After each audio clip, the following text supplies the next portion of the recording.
Special Operations, Covert Ops, Espionage, The Team House, with your hosts, Jack Murphy and David Park.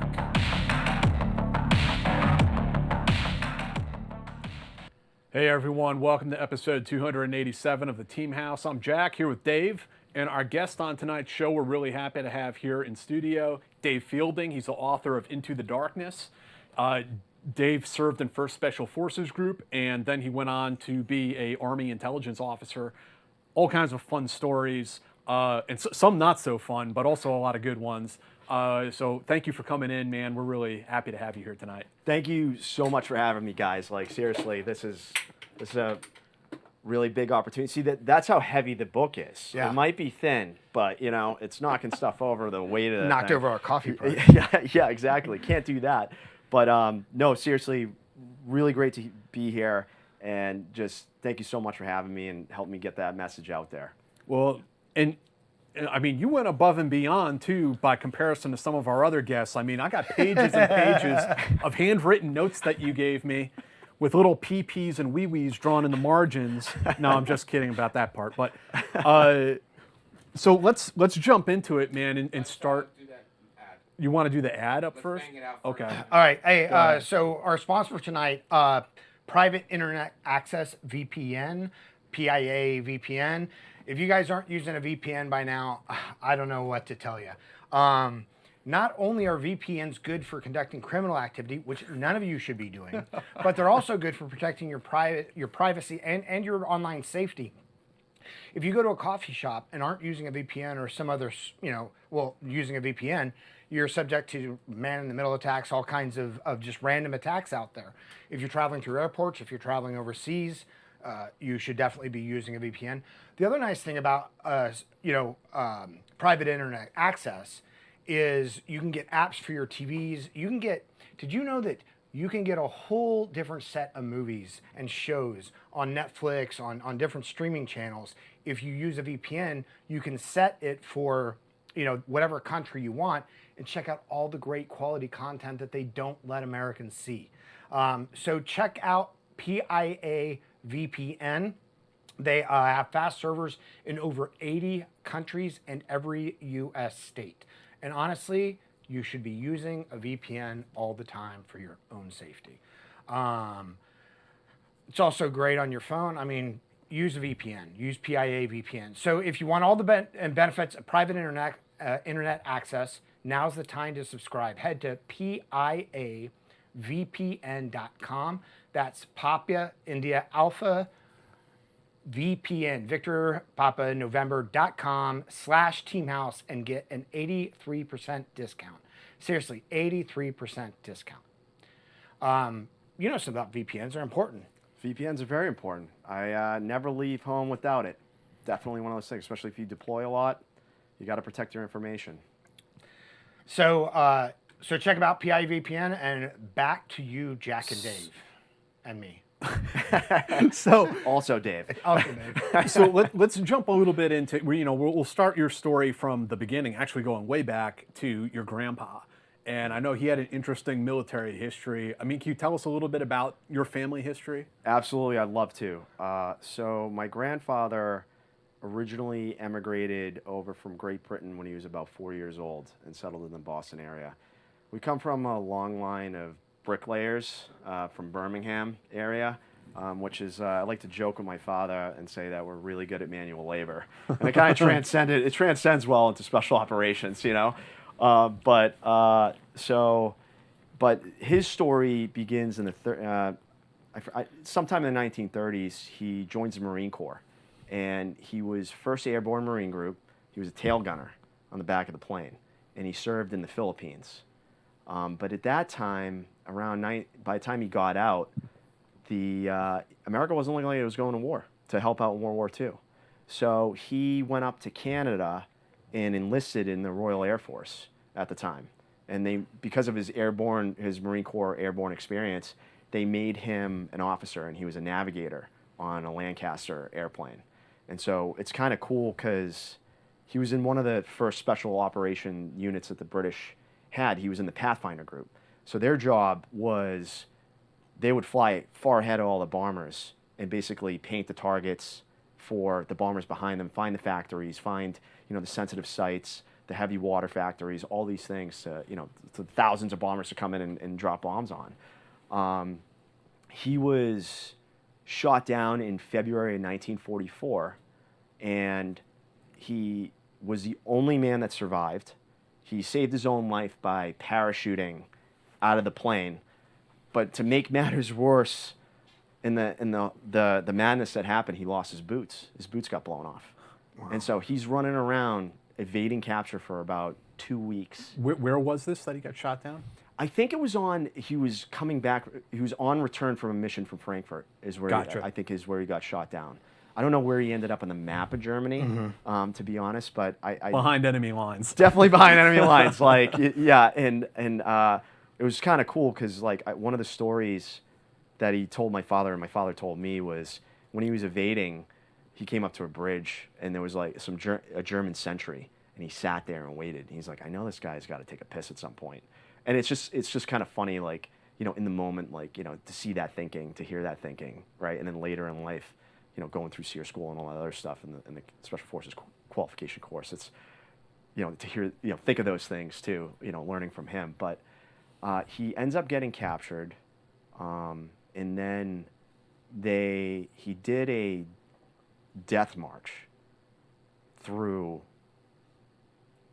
I think they were bringing him to Stalag Luft 3 when they marched him. And what kept him going was he saw a horse and buggy carriage, but the horses were long gone. But it was an older woman and a man frozen to death in it.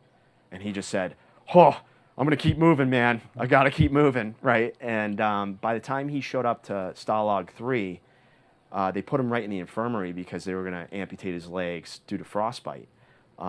Luckily, the German doctor saved his legs, but also while he was in the infirmary, the Great Escape happened. And so afterwards, while he was recovering, he was working on the second set of tunnels. So his job was he'd be sitting in his little chair, can't move, and he would close the book and they would stop working on the tunnels. Right. So it's really, so he helped out with the Tradecraft. Yeah. So he helped out with the Steve McQueen movie. So if you've seen the Steve McQueen, some of these things, a lot of those are his stories too. And later on, he was a POW for 18 months when he was in that camp. But it's funny. I look at him, and thank God they never took his legs. They saved his legs. He was running marathons well into his 60s. Wow. Yeah. Jack Fielding. A tough dude, Yeah.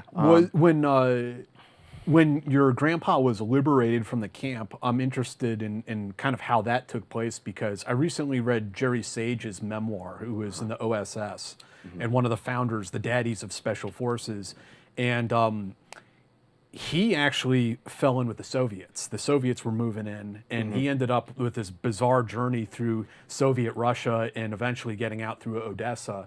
What was your grandpa's experience like? I know that I don't know all the details, but I know he was liberated by the Russians, and then that story kind of got lost towards the ebb and flow of time, Yeah, but man, I wonder if he crossed paths with Jerry, and they're all so similar. Mm-hmm. Yeah, I know, and it's so crazy because it was at first my grandmother.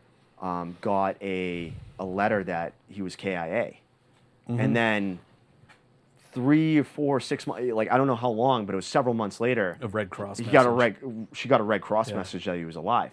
So keep in mind that all his family was back in Boston, Mass, while he was serving in the British military, or the RAF, the Royal Air Force. So it was like, obviously, it was probably how do we track this person down? That's so terrible. I mean, imagine thinking your husband's dead for 3 months. Yeah, and then all of a sudden, out of nowhere, he's alive. Thank God he is. I wouldn't be here today. Yeah, right. Wow. So, your grandpa, probably he went through Odessa also to get out of there and get repatriated. I would imagine, but. What was then the rest of your family history from then on? Obviously your parents, and then you come along. Yeah, definitely. So it was really interesting because, my grandfather, when he was raising my dad, he would bring him up to the White Mountains in New Hampshire and, do tough hikes, do stuff outside, very outdoorsy, type stuff. And so it kind of almost became like a family rite of passage, so to speak. And so I definitely remember the first hard thing that I did, growing up with tales of my grandfather, because he passed away when I was very young, like 2 or 3. Okay. And so everything it's all living through, word of mouth through my father and his brothers and sisters and stuff like that. And so, but I remember I was, living like it was a larger than life legacy, for me. And it was important to me to sort of, he was always a role model for me. Even in death, I mean, he was such a strong figure at that. Absolutely. Yeah. And it's like, just the story I told you, it's like, holy crap, but he, you take my father up in the White Mountains. And so my father made it a point when I was very young to take me up there. And I remember we did Mount Lafayette, which is about a 9-mile loop. And I was like 8, I think I was 8 years old. 8 years old. And I had my little Eastpak backpack on. And I had Teva shoes on, not exactly something that you want to be doing a long hike with in the White Mountains, but it was in the summertime. But we got to the top and the weather got bad and we got caught in a mist storm. And I had no idea I was in any danger at all. But my father's behind me and he's hanging on the backpack and he's hanging on dear life while I'm trying not to blow off the ridge, right? And I'm like, this is fun, so.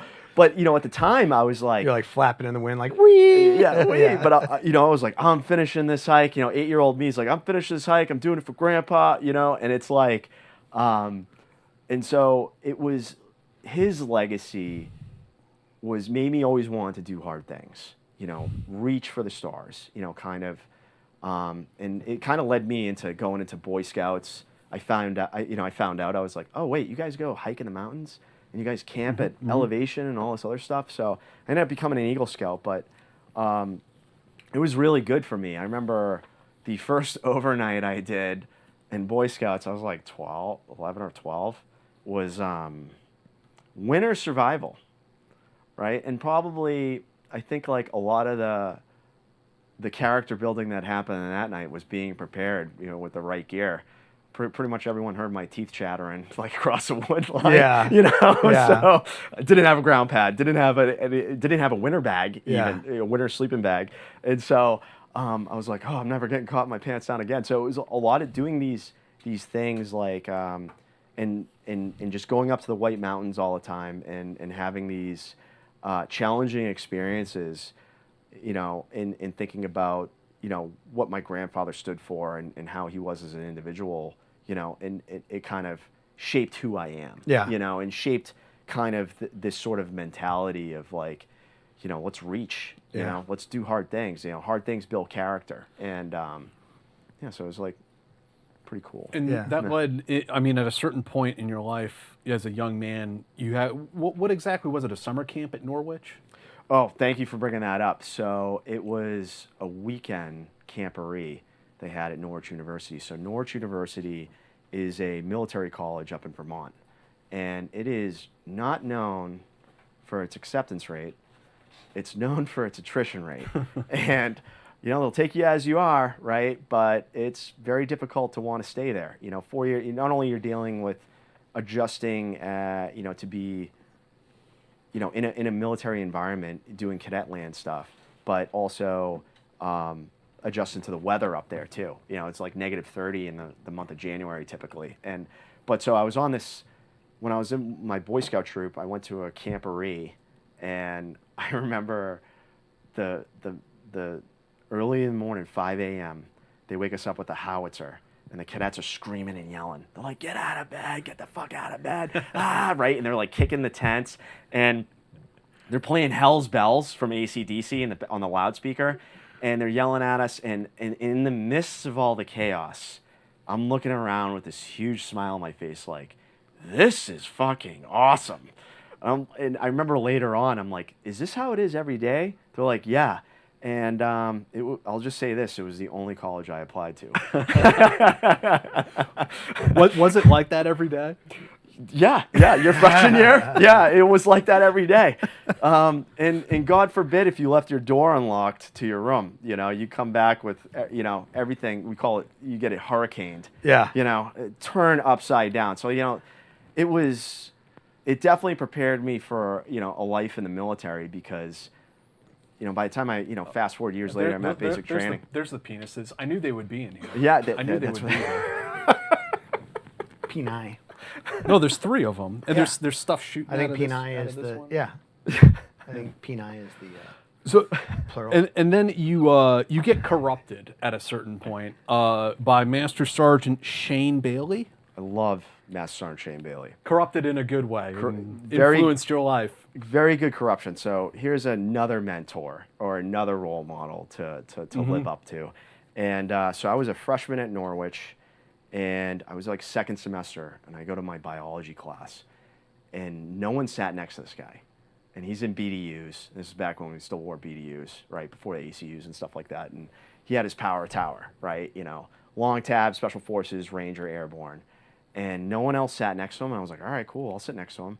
And so I sit down next to him, and I look at him, I go, Special Forces, huh? Pretty badass. And I didn't know what to say. I'm like 18, 19 years old. I'm trying to build rapport with this guy. I have no idea. But so me and him end up being, he's like my lab partner, my buddy through biology. I remember we were sitting there, I was trying to use a scalpel, and he pulls out his Gerber, right? And he flick of the wrist. He starts dissecting that frog like a surgeon. I don't know if he was an 18 Delta or not, but hilarious. And but his just who he was. Yeah. And he was in A51 for a long time, 5th group guy, and then he retired in 2007, and then went on. I think he's a game warden now, enjoying life. Cool. Solid, awesome dude. But every single one of us that was at Norwich at that time frame that was exposed to him, we all ended up becoming Green Berets in one shape or the other. I think there was a guy I went to selection with,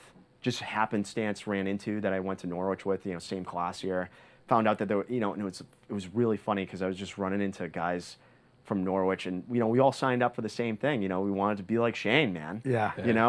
Just cool, calm, and collective under any circumstances. Was the old Sarge who knows everything about everything, right? One of those kind of guys. Absolutely, yeah. Very quiet, epitome quiet professional. This guy, and so, coming from 5th group, at that time, he's done multiple tours over in Afghanistan and probably Iraq at the same time. So it's just, he was a real deal, and we were all like, I want to be you. Yeah. Okay, so then you fucked up and you went into the civilian life and came and hung out here in New York City, living your bohemian lifestyle. You heard it was all hookers and blow, and you were in. Yeah, I was like, Gecko, I'm in. No, but yeah, that was it. I did fuck up, and I think of so I had some friends much older than me that I knew since I was a very young kid, and they were working in Manhattan. One was working in finance, the other was working in tech, so advertising tech type stuff. And they were like, Dave, what are you doing? Like, the war is going to be over by the time you get over there, right? They're like, just come to New York, make some money. And I was like, oh, all right. And I was coming down here to visit them, and I was like, all right, this is cool. Going out drinking and, East Village, all that stuff. Even when I was in college, coming down there to visit them. So I was like, all right, maybe I'll try it. So my friend, he got me a job at an advertising agency, night agency. And I was a project manager, and I was working on Estee Lauder, Nine West, Mark Girl makeup. You know what I mean? I'm doing the impactful stuff. The stuff that changes lives. Stuff that changes lives. And I'm like, I go from doing hard stuff at Norwich, hard stuff in high school, all that stuff to this, right? And I think the Facebook was starting to become a thing then. And so around that time, I was working for about a year and a half, and all my buddies were graduating infantry officer basic course, graduating Ranger school and taking platoons and going to Iraq and Afghanistan. And I'm like, I'm doing makeup and women's shoes. You know what I mean? Yeah. And it was a good job. I can't knock it, but it wasn't true to who I was. And where I realized that was I went down to ground zero. I wasn't too far from ground zero from where my office was, but I went down there and there was still 2 giant holes in the ground. And they had the they had the chain link fence around, the tarp around Yep, it, and you yep. can kind of peer in there and pulling it up. But the whole sight of the whole thing, I just broke down. Broke down. And I had a friend, she was like, "Are you okay, Pat?" And, you know, and me, like, you know, trying not to cry and everything and doing, like, you know, these quintessential masculine moves, you know, which we'll get into later, you know, as we talk about this book and everything. But I went home that night and I looked at myself in the mirror and I was like, what the fuck are we doing here, dude? What do we do? This isn't true to who we are. Like, you're fucking fielding, man. You know, think about your grandfather, right? And I remember I bought Chosen Soldier by Dick Couch and Masters of Chaos by Linda Robinson. Yep. And I was like, all right. And then that's how I found out about the 18 X-ray program. I was like, all right, fuck this, I'm doing it. And then I quit my job. I started PTing a lot, doing rucking. But, you know, I went down to the recruitment office and I said, give me a fucking 18 X-ray contract. I will not take anything else. And the guy was like, okay, cool. Right, here you go. Sign here. Yeah. So, you know, whereas like people go in there like, I don't know what I'm doing in my life. Like, you know, at that point I was 24 years old. Yeah. You know, a lot older than being 18. You're an old man. Yeah, totally. And I was like, no, this is what I want to do. Like, this is where I know I belong. And So for the folks out there who don't know, the 18 X-ray program is, you know, like the RASP program or I can't remember the name of the contract. But anyway, what it allows is for recruits to go to the Army, sign a contract, and it puts you into the Special Forces pipeline. And if you pass all the training, you go right into Special Forces. So you go to infantry basic training, airborne school, the beloved SOPSI course to prepare you for SFAS, and then to Special Forces selection. Well, now you're in the military. I mean, what's it like for you? I mean, did you enjoy it? Was it what you wanted it to be? definitely was. Yeah. It was, the thing that blew my mind is that I came from working 80, 100-hour weeks. And granted, we were, you know, in training a lot and, you know, it's a grind. But I was like, oh, crap, I get weekends off. I'm not answering emails. I don't have clients bother me. I don't, you know, and it's like you're cut loose on Friday, you know, after training, you know, if you're not like at small unit tactics or SEER school or any of that, but like you're free to your own devices. And I was like, oh, wow, this is great. And so for me, it was, I mean, granted, there was a lot of fun, interesting things that happened. You know, it was, you know, like the stuff I did at Norwich, you know, when they were cadets messing with you as a recruit at Norwich, completely fails in comparison to what Special Forces is like. What year did you go to SOPSI in selection? 2010. Okay. And I think I was in this October class of 2010, which was great because it wasn't too hot, wasn't too cold, but I still had to cross Scuba Road quite a bit. During the land nav star course. But I think probably, you know, come to think of it, a lot of we were messed with so much as X-rays that when the active duty guys that got selected showed up to training, you know, they were expecting more of a regular Army experience. Like they're going to show up, they're going to give their hours and et cetera. No, gang, this is Special Forces. And I remember one of my favorite moments in the Q course was you go to something called Common Leader Training, which was like back in the day. It was like what do they call it? Was that E5 course? PLDC. PLDC. And then it became the Warrior Leaders course. Warrior Leaders course, and then Advanced Leaders course, and then who knows? They probably the alphabet soup of acronyms, but yeah. And so it was. I remember we were at that WLC ALC mix they call CLT, and in reality it was selection part 2, and this time we had active duty guys with us, you know, because mostly it was just all of our X-ray buddies were all together, and you know, a couple active duty guys that were with us, and they had no idea what they were in for, you know. So we show up to Camp McCall, you know, we do a layout on the airfield, and then we do what is called the Trail of Tears. And yes, I've heard this story. Yeah, you're walking with all your shit, and the active duty guys are going, "There's no way they could do this," and like we're all like, "Oh, but wait, it's gonna get worse, guys. You don't know." And then I remember a good buddy of mine, Norwich friend, he was ahead of me in the Q course, Frank Armisen. He saw me doing the burpee mile around McCall with our gear, right? And so we were like, you had to throw your gear, do a burpee long jump, pick up your gear, throw your gear, another burpee long jump, and And it was really funny at the end of that, Eli Monroe, he was a third group team sergeant. Great fucking dude, right? Southern gentleman too, thick draw, thick Southern accent. He pulled us in. He's like, "Oh, y'all think this is over?" I was like, "We have a swamp rock tonight, gentlemen." And I'm like, it reminded me of when I was a kid and, being in Boy Scouts and doing hard things. When the going got tough, I just doubled down and with a big old shit-eating grin on my face, right? Yeah. And so I was like, all right, sweet. I'm going to survive this, and that was like kind of the internal dialogue I had with myself. So all the active duty guys are going, no way, they can't do that. There's so many, there's only so many hours in the day they can fuck with us. There's no way. They have to give us sleep, blah, blah, blah. And I'm just kind of sitting there like, okay. Denial is a hell of a drug. Yeah, exactly. All right, you stick with that. And Yeah. so we're in these like shitty trailers they have us in. It's just like assholes and elbows in there, right? And you got 2 bunks, wall locker, everything, right? And I remember I went back, I like strapped my ruck, man. Had 45 dry in it, watertight, or as best waterproof as possible. And no shit, like around 12, right after midnight, Eli Monroe kicks in the back door of this trailer. And he is screaming, "This is fucking happening! This is fucking happening!" And I remember he pointed at me because I was just laughing, right? And he's like, "What the fuck are you laughing at?" And he's like kicking kids' bunks, right? And he's like, "Get it, 15 minutes outside, 45 dry." And the active duty kids that weren't prepared, they were like, fuck, right? And I just jumped up, threw my stuff on, put my rug, check on my other buddies. It's like, "You good? You good? You good? All right, cool." And we were outside, and it was, we lost a lot of dudes that night.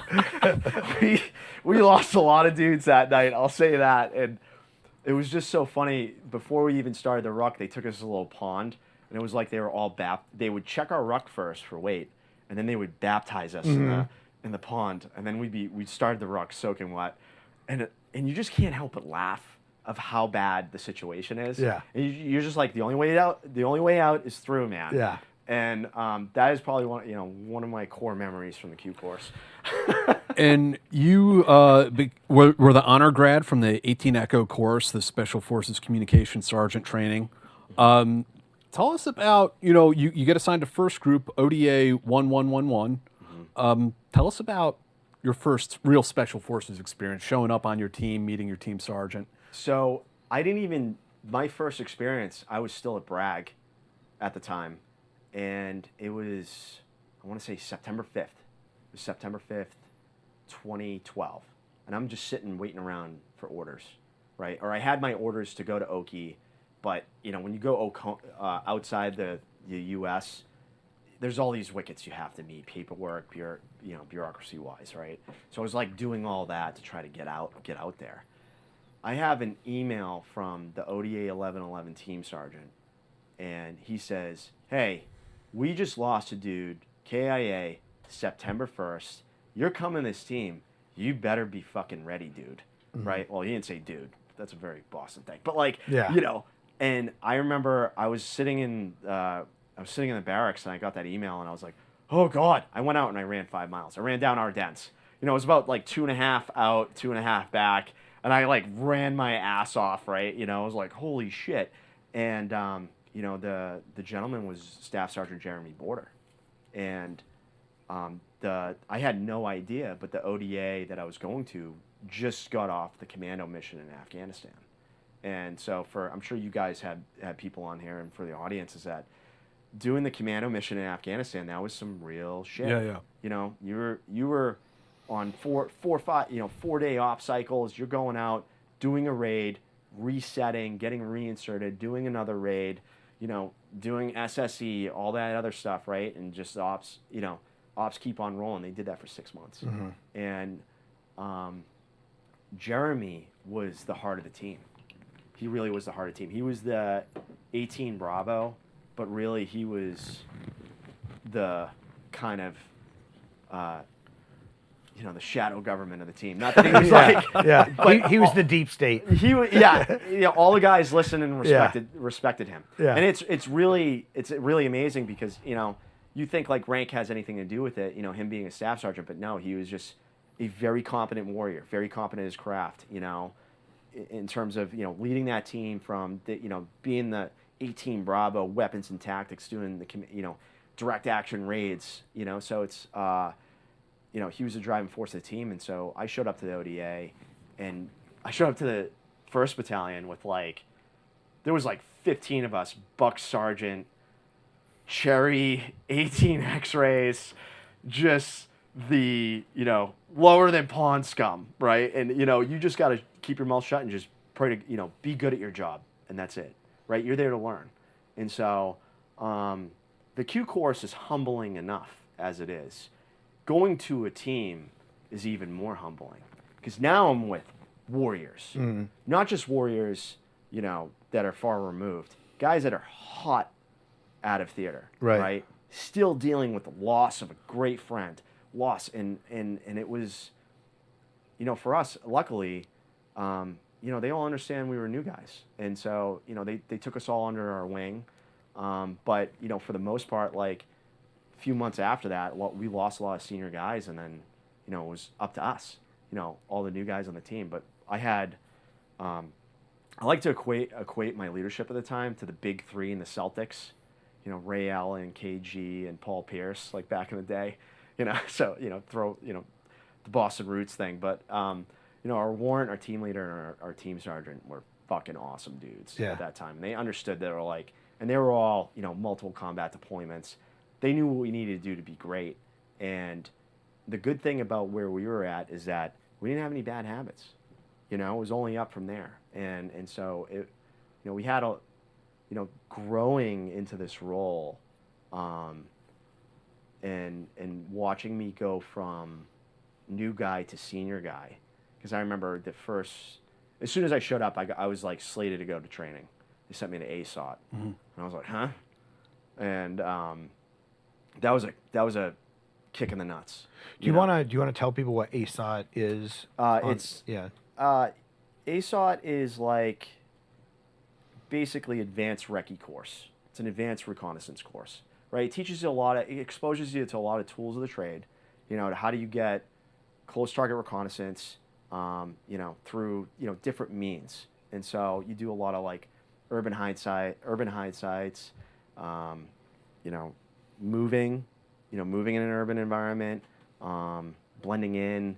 So it was a very cool course for me to get exposed to early on, but it was very neat, because then I remember we go to Talisman Sabre, and we were the pilot team.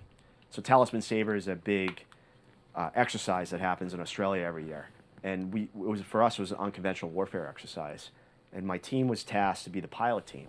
So we had to do split team ops, and then we would infill. And for us, we were infilling the outback. But this is what I love about this story, is that we're sitting in the team room, and guys are talking about punting koalas, right? And my team, my grizzled team sergeant, Russ Bannister, he turns around, and he's like, oh yeah? He's like, you know what that koala has? Focus and determination, right?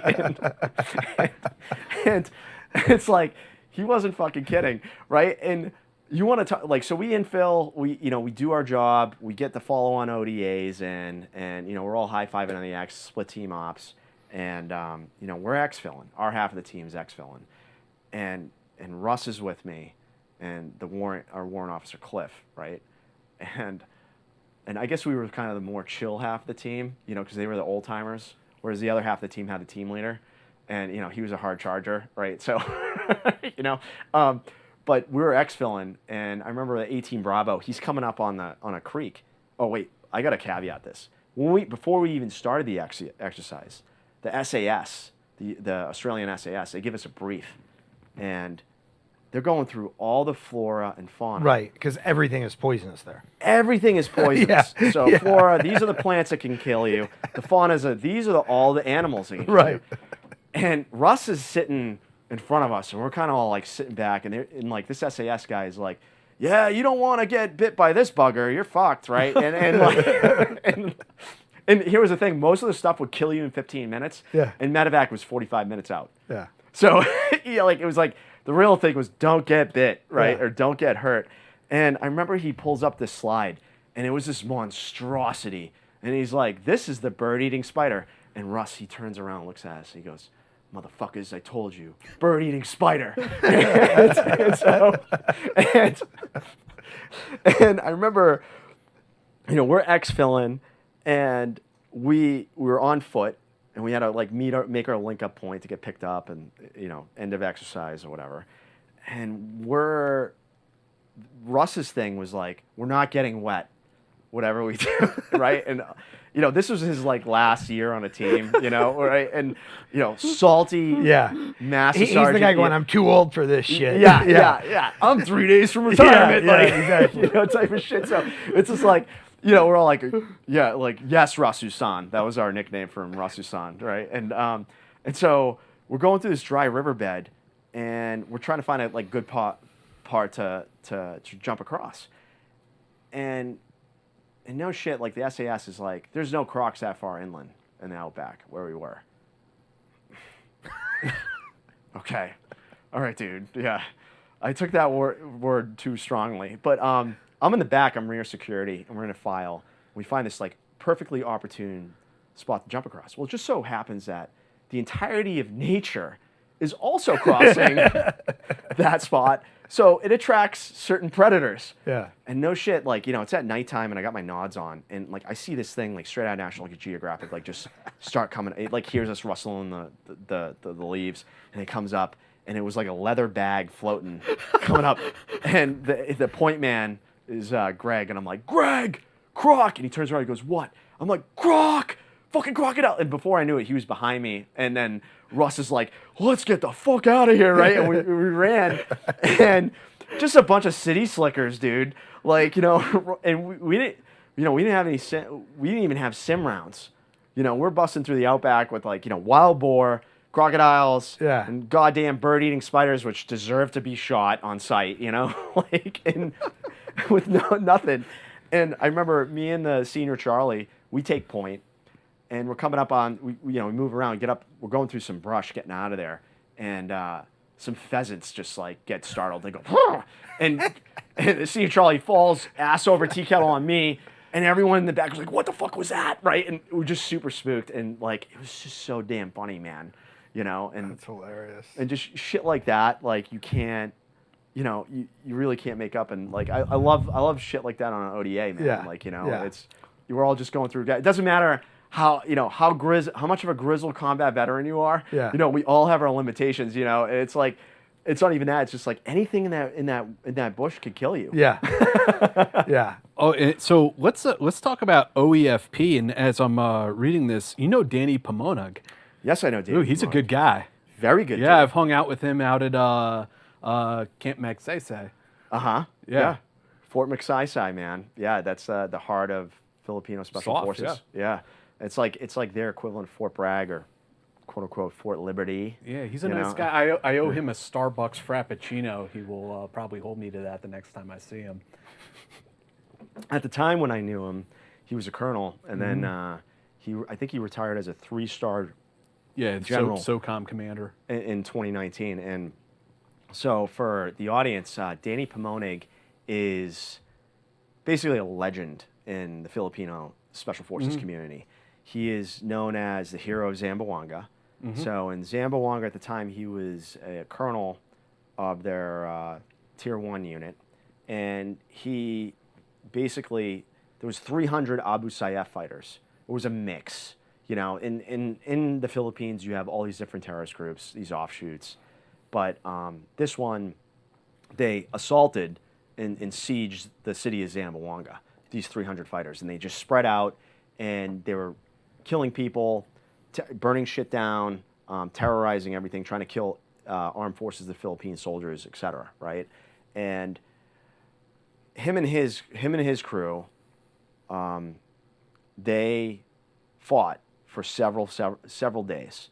And I remember one of the biggest things he said to, I think it was President Aquino at the time. It was the president of the Philippines, and he said that he's like, they've been fighting for days at this point, fighting like dogs. And there was ODAs, there was, OEFP was there supporting them in ways that they could with ISR, et cetera. We're, in the Philippines, we're very limited in, They don't want us going out and getting in gunfights, even though we could definitely make a difference. But at that time, so he said to President Aquino, he goes, "Sir, my men just need a couple hours of sleep, and then we'll be good to go."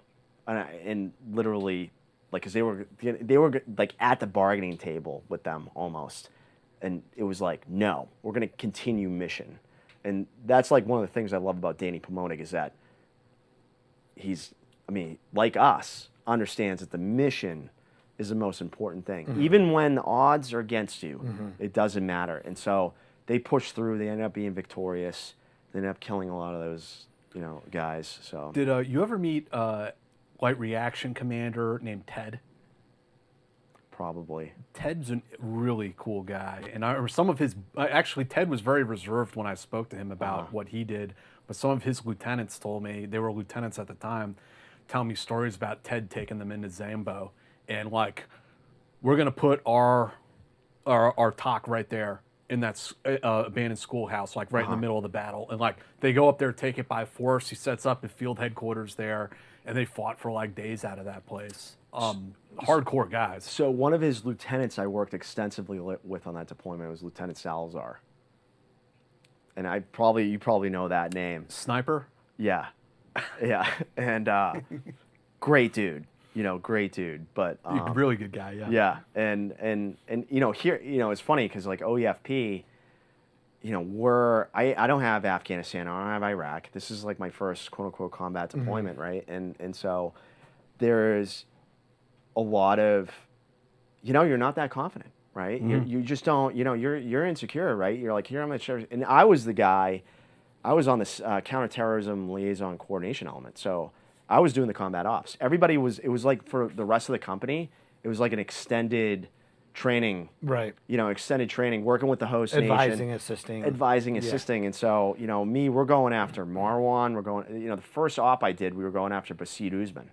They deployed me early from Oki, 2 weeks early, so we could do the handover with the ODA that was there, but also, I get my chops around me with, working with the host nation and just be like doing a lot, we're going after Uzman. Okay, cool. I was in, E6 at the time, and I'm like, oh, holy shit. And not knowing much, but, Uzman was surrounded by about 600 MILF fighters, like, probably, if something goes wrong, it's going to be bad, right? Type of thing. So that deployment was much lower intensity than, what my friends were doing, in 5th group and 3rd group and 7th group, going at rotations to Afghanistan and everything. Because that's still some hardcore stuff that, even just doing liaison stuff. I mean, the Marwan thing was a disaster.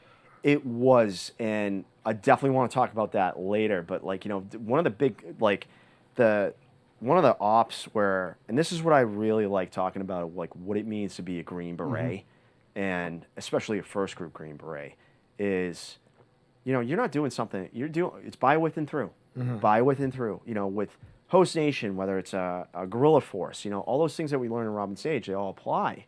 And so I think of like, I'm sitting there, so it was Patty Cool, right? And we were on Holo.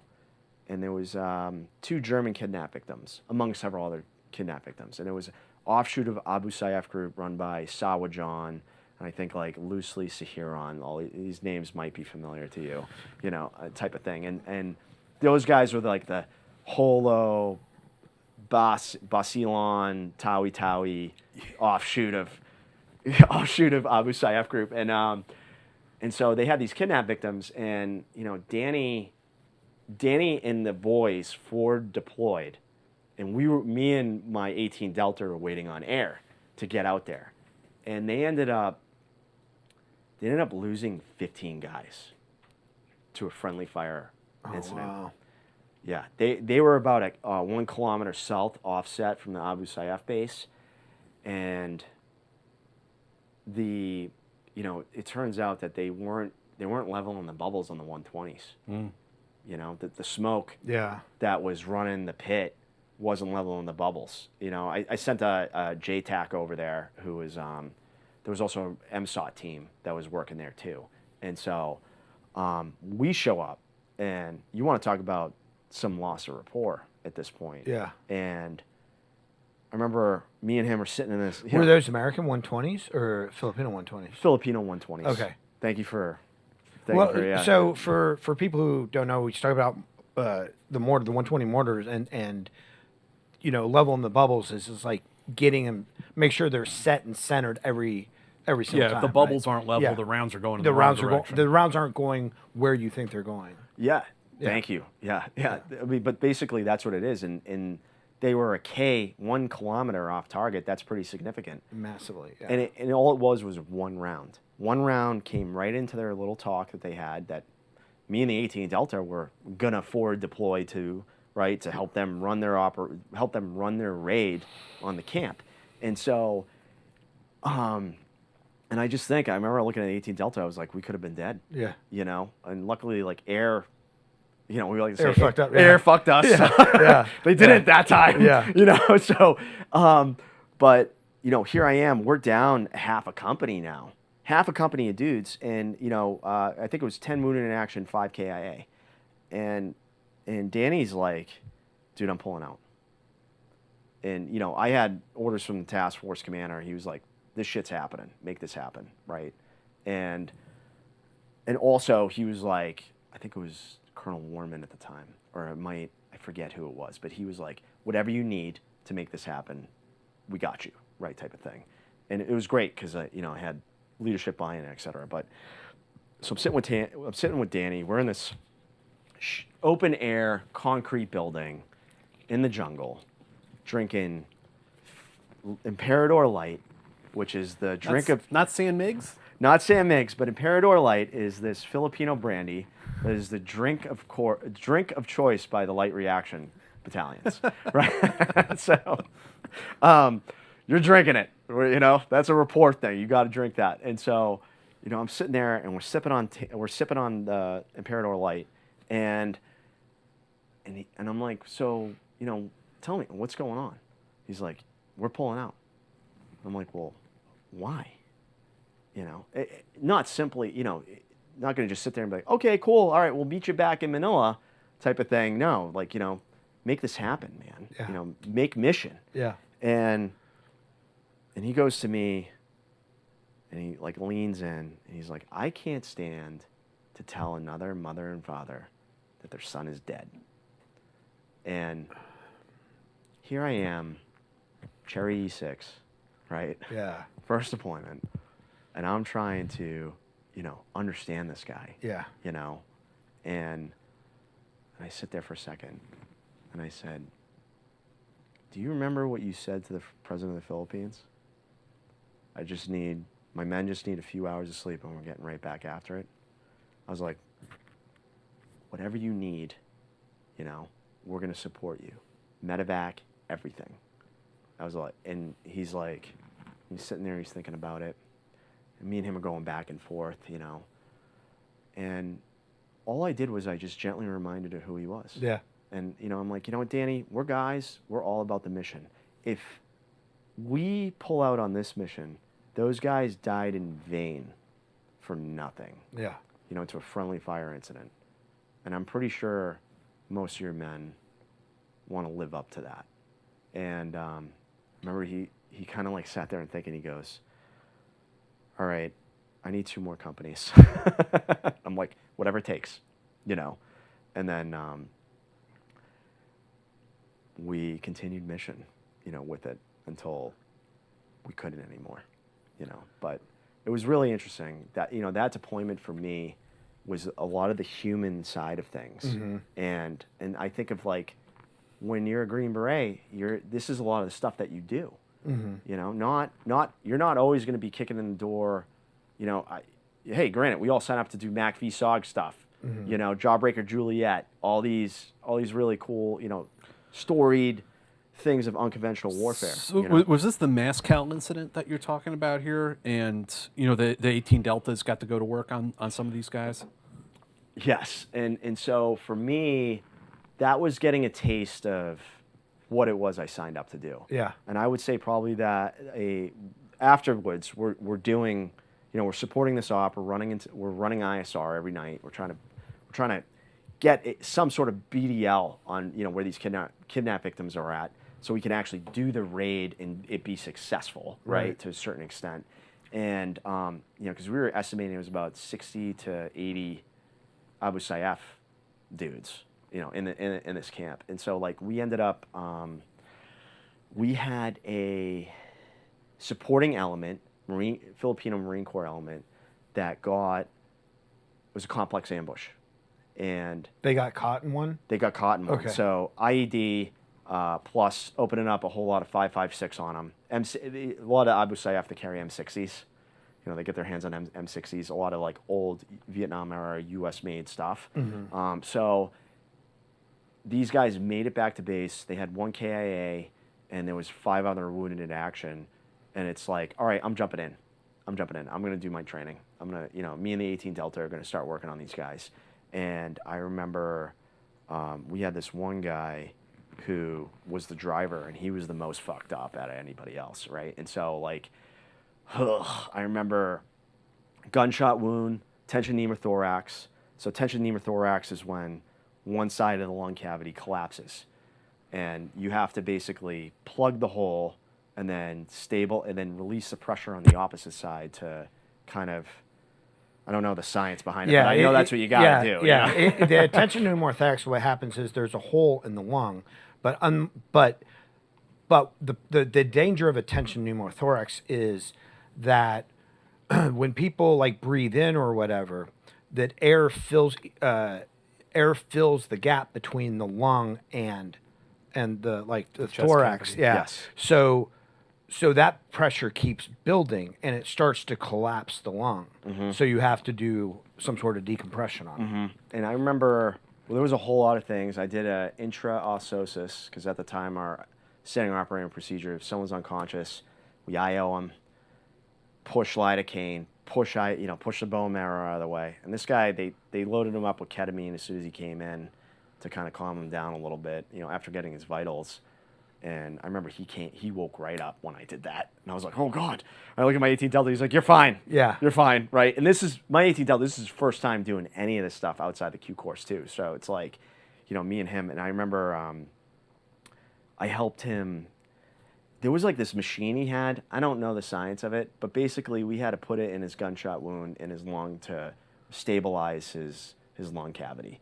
Because we were going to airlift him, we were going to medevac him out in a pressurized helicopter, right? Because the Filipinos had Hueys, which, are old Vietnam era Hueys. Yeah. And, they're open doors, they can't go that high elevation wise. And so we had to do that. I remember that was kind of gnarly, but the thing that always stuck with me was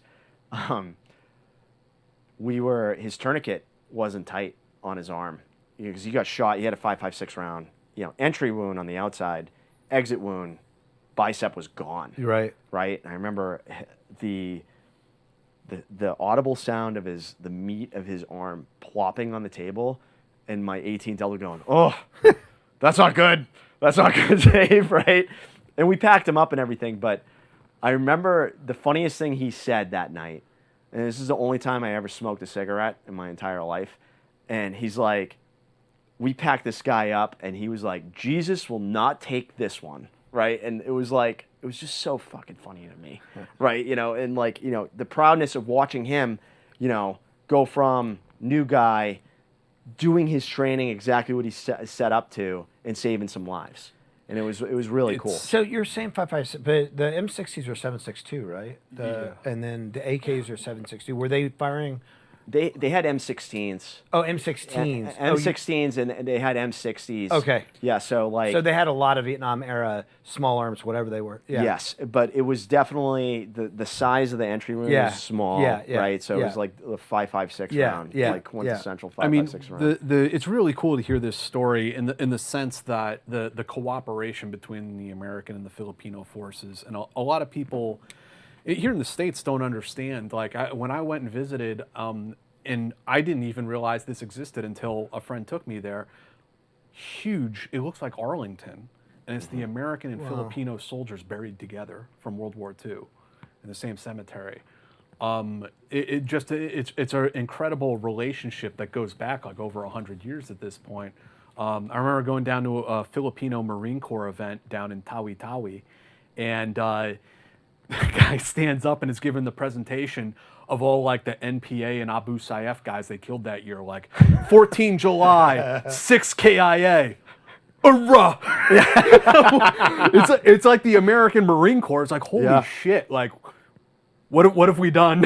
Yeah, no, I know. I think we did a fine job, if you ask me, you know? And it's a strong relationship, and it's preceded, the relationship is even stronger than the tumultuous politics of the Philippines and America, be it Donald Trump or Duterte.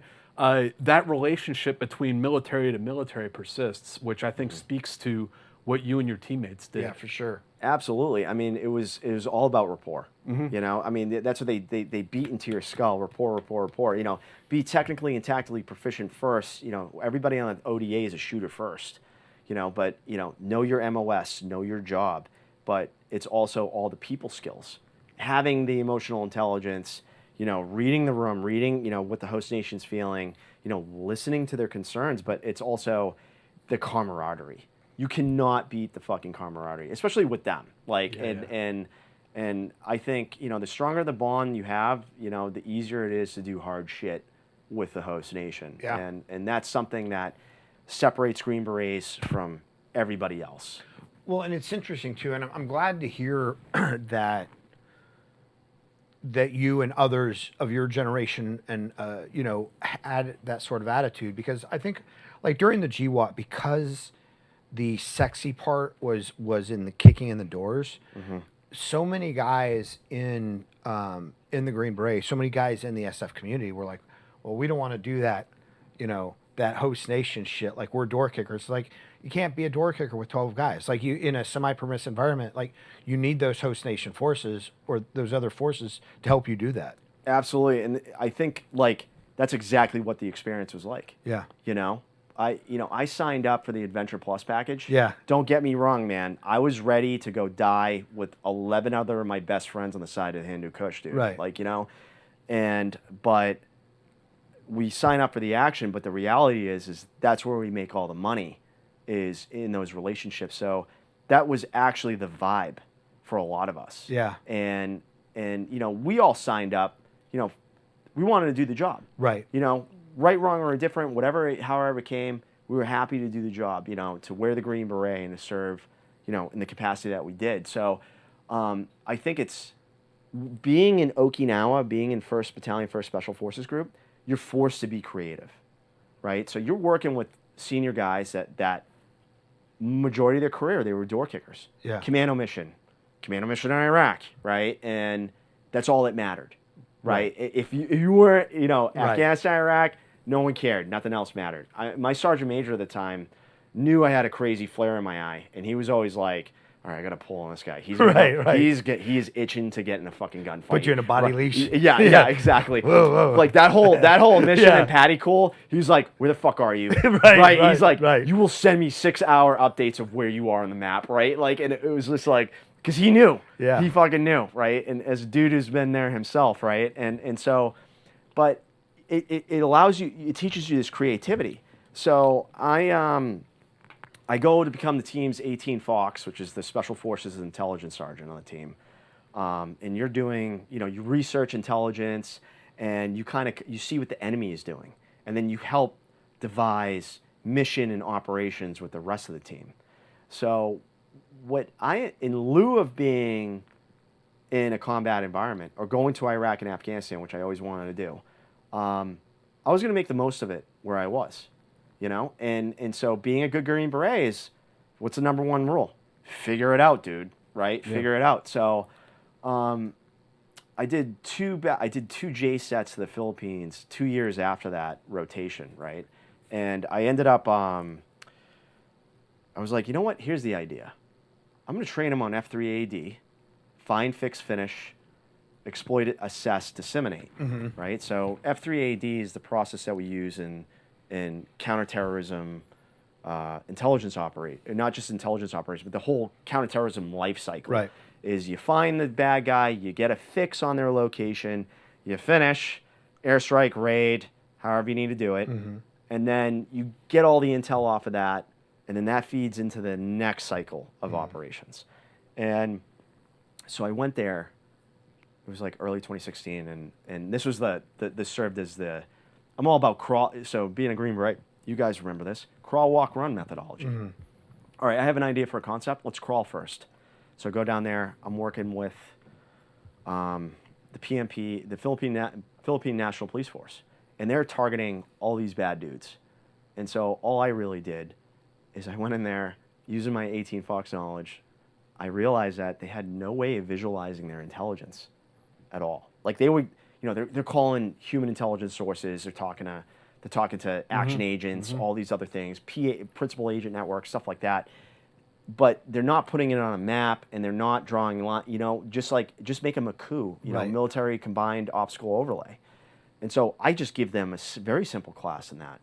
And Ray Areno, who was one of the guys that did the Marwan raid, right? I was working with his dudes, just real quick. SAF. The SAF, right? Special Action Force. And he's like, none of the guys I was training thought I was going to bring him in because I knew him from OEFP. And he comes in, and they're briefing him target intelligence packages. And then he gets on the phone. He's like, why haven't we actioned this? I want this action tonight. And so we just saw this in, live, building capacity, and they go out and do it. So version 2.0 of that was, I did it again, but this time we went after an ISIS target. At this point, it's in 2016. Right. A lot of the Abu Sayyaf groups, a lot of the offshoots of the Abu Sayyaf group have pledged allegiance to ISIS. This is about when Marawi's about to kick off. Yes, it was actually right before Marawi. Because Marawi happened in May of 2015, I think. And that was Insulan Hapalon and the Mate group. And, over the years, we were watching that kind of... the Mate group was like the carrier of Black Flag ideology. Because we were kicking so much ass in CENTCOM and kicking ass in the Philippines that they were kind of losing steam. But then when ISIS popped off, it really breathed a ton of life into the jihadi scene. Right? There's an interesting story there about how through the madrasas and Gulf money was flowing into the Philippines like after 9/11 around that time frame, and we did some work to mitigate that.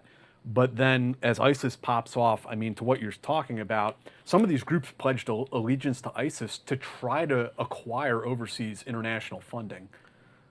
I forget what FTF is, foreign something financial. I forget the acronym, but yeah, the whole CTF, counter threat finance, right? And it was huge. And all these.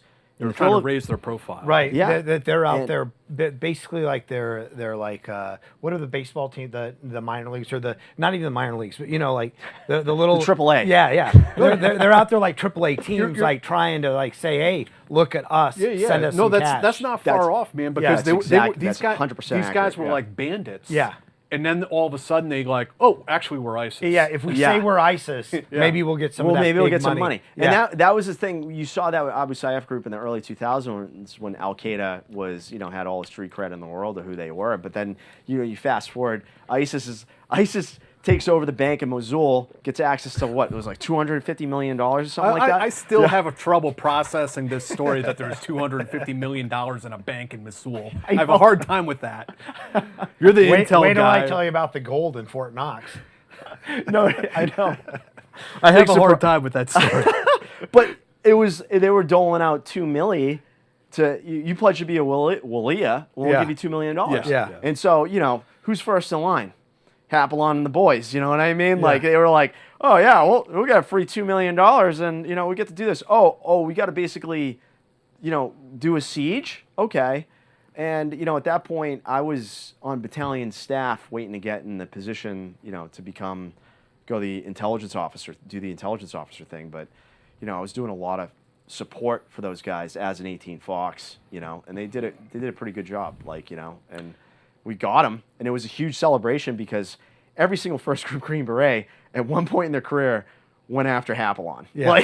You know what I mean? Yeah. It's like a tale as old as time. Yeah. Same thing with Marwan, and everyone I talked to GBs. They're like, oh yeah, I know that raid you're talking about. The raid that never happened. Like, and it's kind of funny, but I mean, it is what it is, right? Yeah. So yeah, targeting ISIS. Anything else about the Philippines before we move on?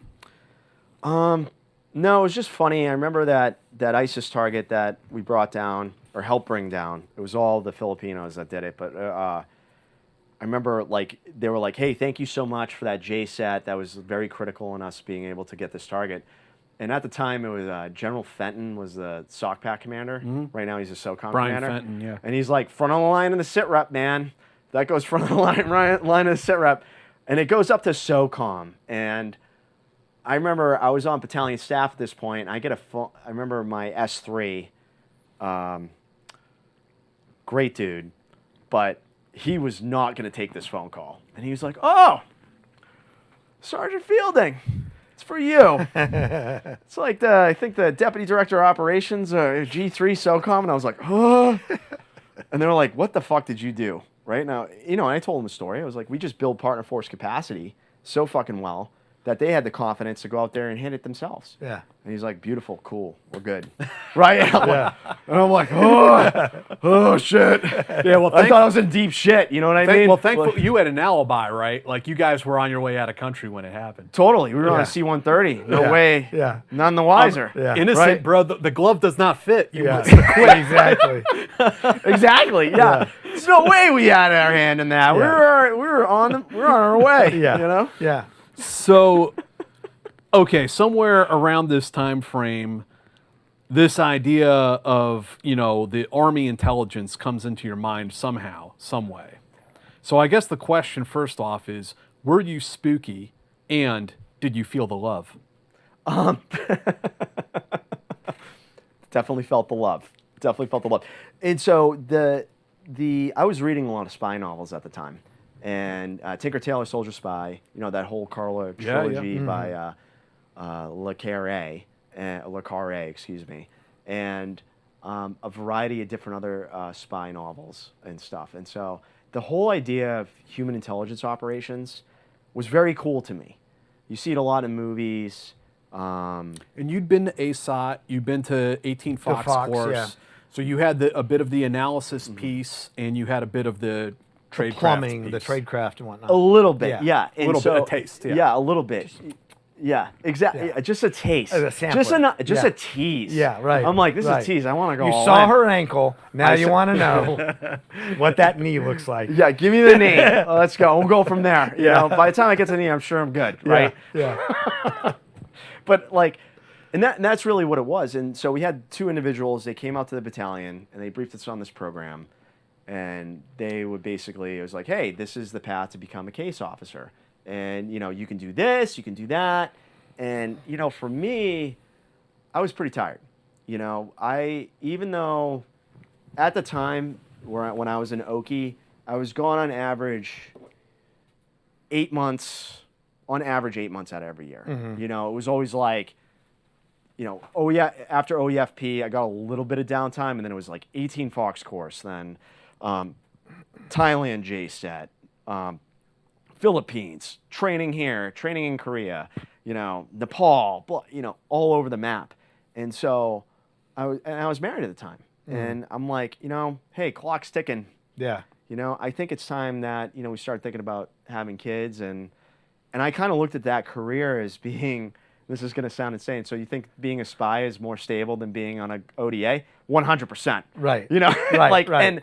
But they sold that to you too, right? They're like, oh, we'll put you somewhere. That's where you'll work. No worries. Yeah, and that's exactly it. And they Yeah. were like, the allure of, oh, you can do your job during the day, and then you go home, or you Right. have a night job, and then you're home with your Yeah. family and everything else, and Yeah. like no one's the wiser.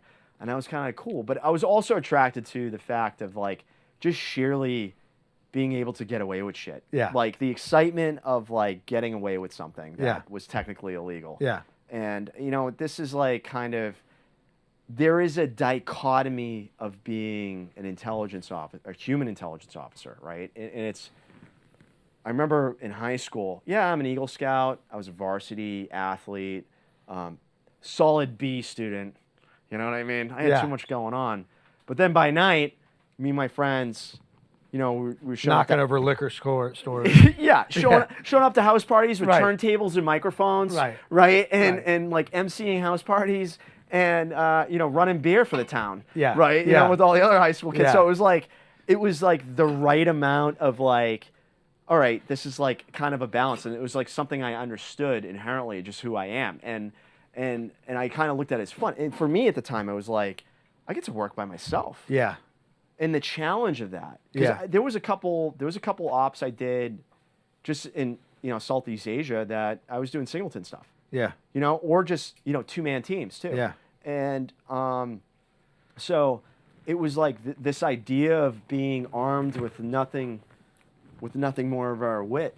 But yeah, we need more booze, right? Okay, cool. It's All right, it's nice. funny. It's funny while we're taking this like refill break. It's funny how you bring that up because I remember when I took my MMPI, you know, for SODIC, right? Because you have to take that psych test so they make sure that you're not. The one about whether or not you like flowers. Yeah. Yeah, And and if you know the person who's responsible for all your problems. Exactly. Yeah. I'll show you who the real man is. Yeah. And It's definitely your dad. You know, I'm kidding. and so when the doc came out, you know, Definitely what you say on the sniper exam. when the shrink came out, you know, I was just joking around. I was like, "So, am I sane?" And he goes, "As sane as everybody else that you know that is in your line of work and takes this test." I'm like, "Well, what does that mean?" And he goes, "Well," he goes, "Interestingly enough, he goes, you all have sociopathic tendencies. You're not sociopaths. Like the test would show us if you're a sociopath." Yeah. He goes, "But what like people in this field, I guess, military, you know, psychiatrists, psychologists, what we don't understand is." You guys have the same like sociological or the psychological profile as criminals. We just don't know why one of you goes one way and the other group goes the other way.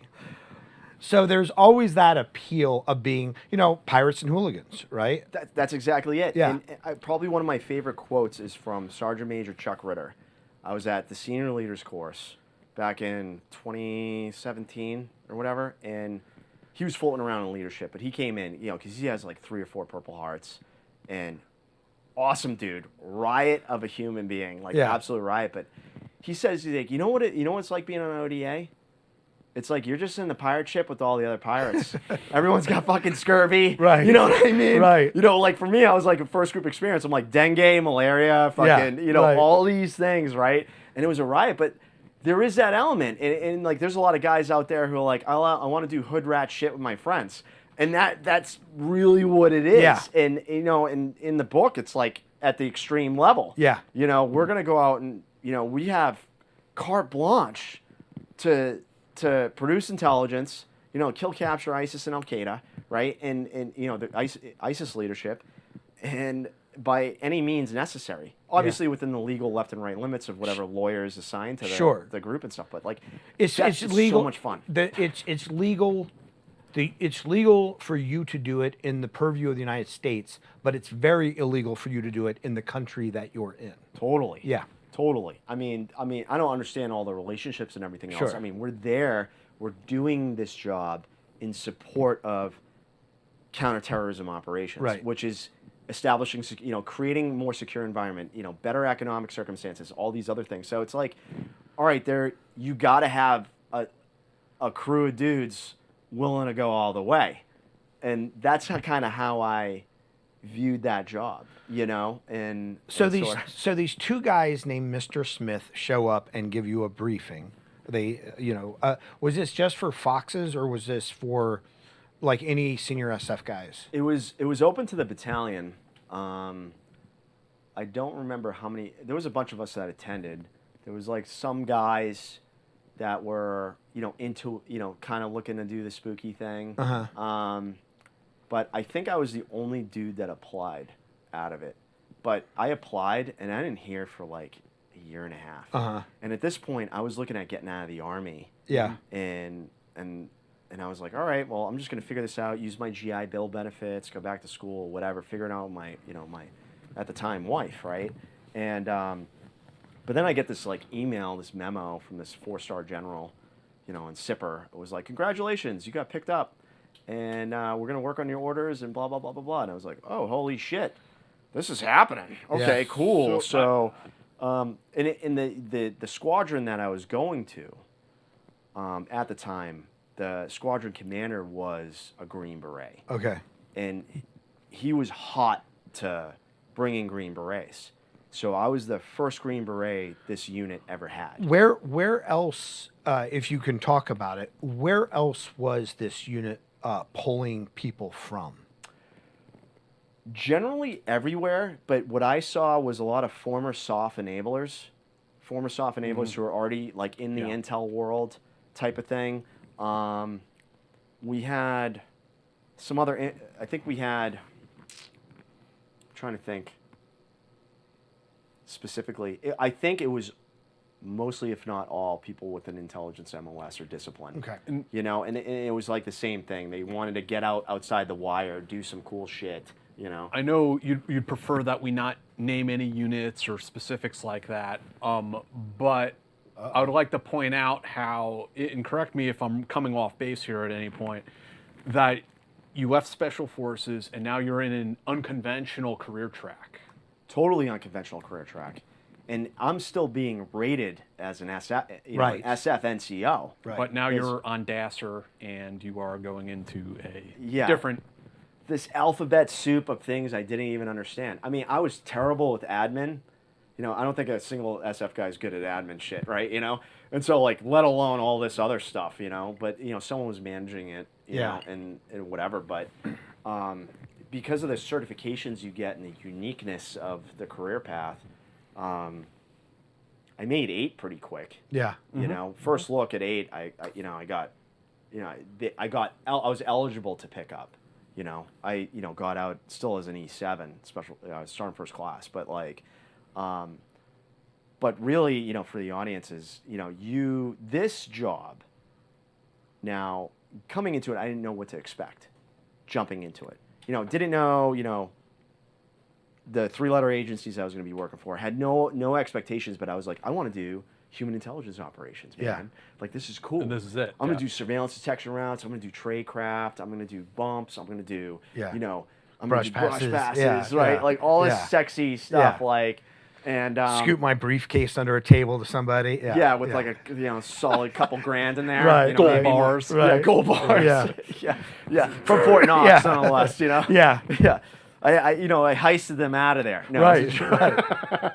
But You heard it here first. No. yeah, here first. Yeah, but there's a good story about heists in the book. I'll save that for later. But so it was opening up in this world. But for me, the op tempo was more stable, and I just had to get through this. It ended up being like 20-something months of training.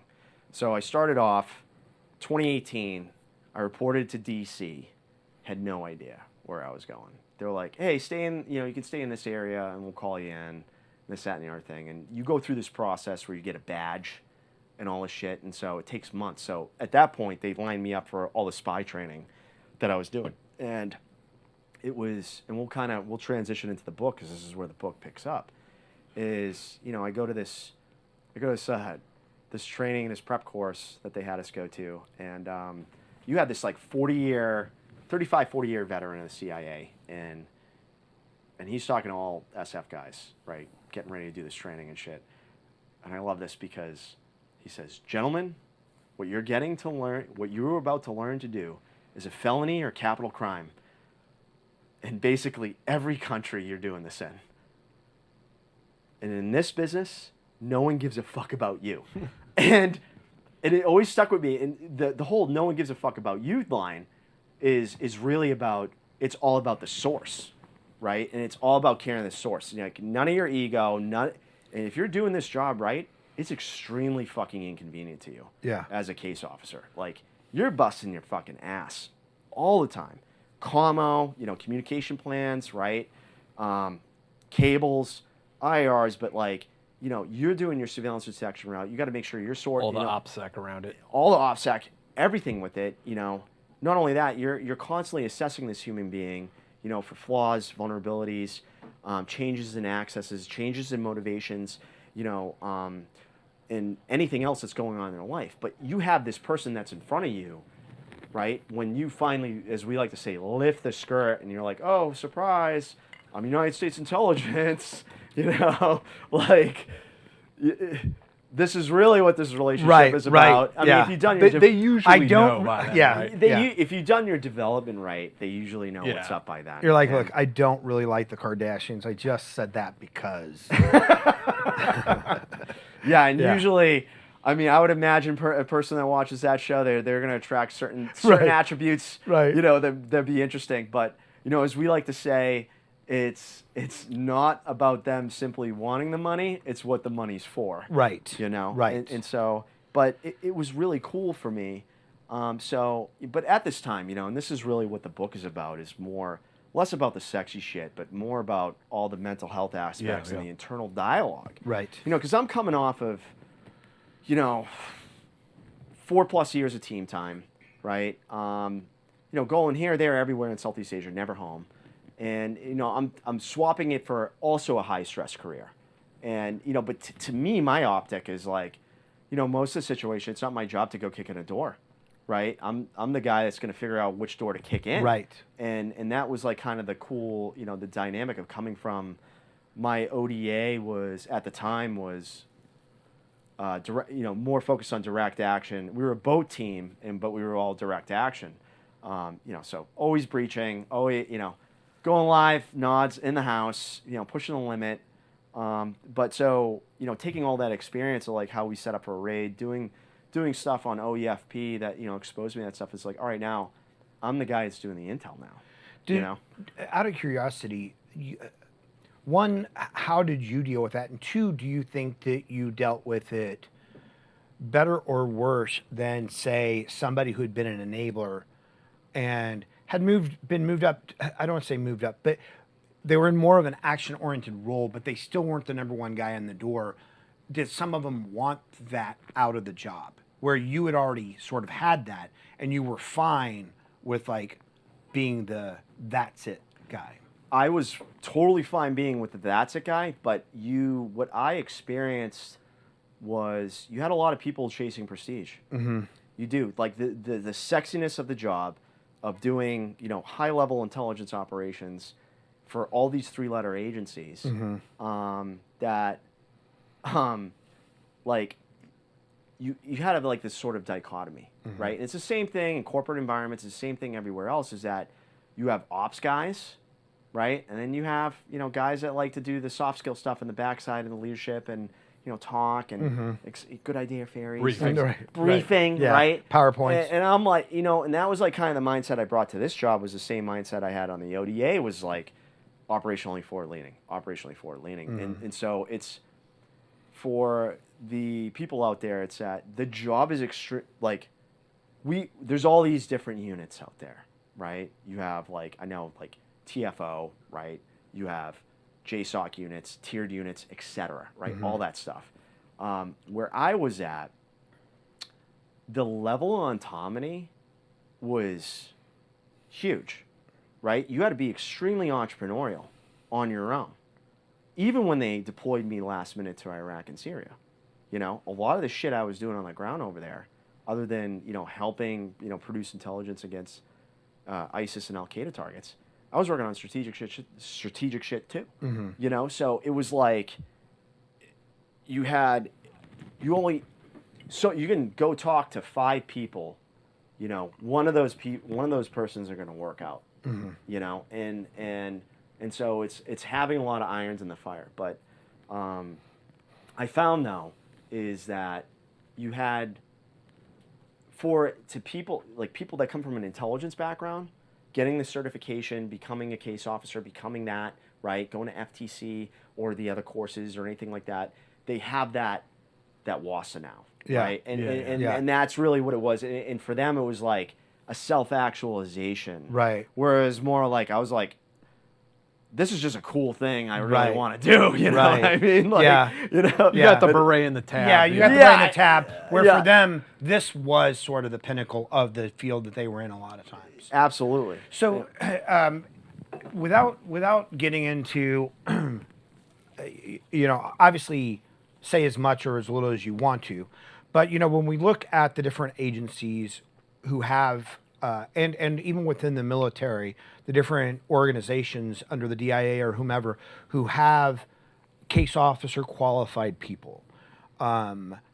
Here you're in a very small project, a special access program, and also trained to conduct these human intelligence operations, and also working with people who have their own people. Can you talk at all about where you guys fit in the tactical to strategic picture of any of this, if you can? If not, Absolutely, that's fine. and it's not anything. I don't think it's anything hard to really talk about. It's, if you look at it this way, right? Every unit, they have a mission, right? And just in the intelligence community and in these secretive intelligence units that, one of which I belong to, is you have information needs, right? And you have something called an operating directive. Every CIA station has an operating directive, right? And they're like, all right, the case officers, this is all the shit we care about. Mm-hmm. Go out there and collect against that. What makes us special is that our OD, operating directive, was so vast, right, in what we could go after. And a lot of it is working by, with, and through all these other three-letter agencies. Mm-hmm. So if you take my Green Beret background of by, with, and through host nation, a lot of it, what it is I go out there, I find something, right? It might answer this intelligence requirement.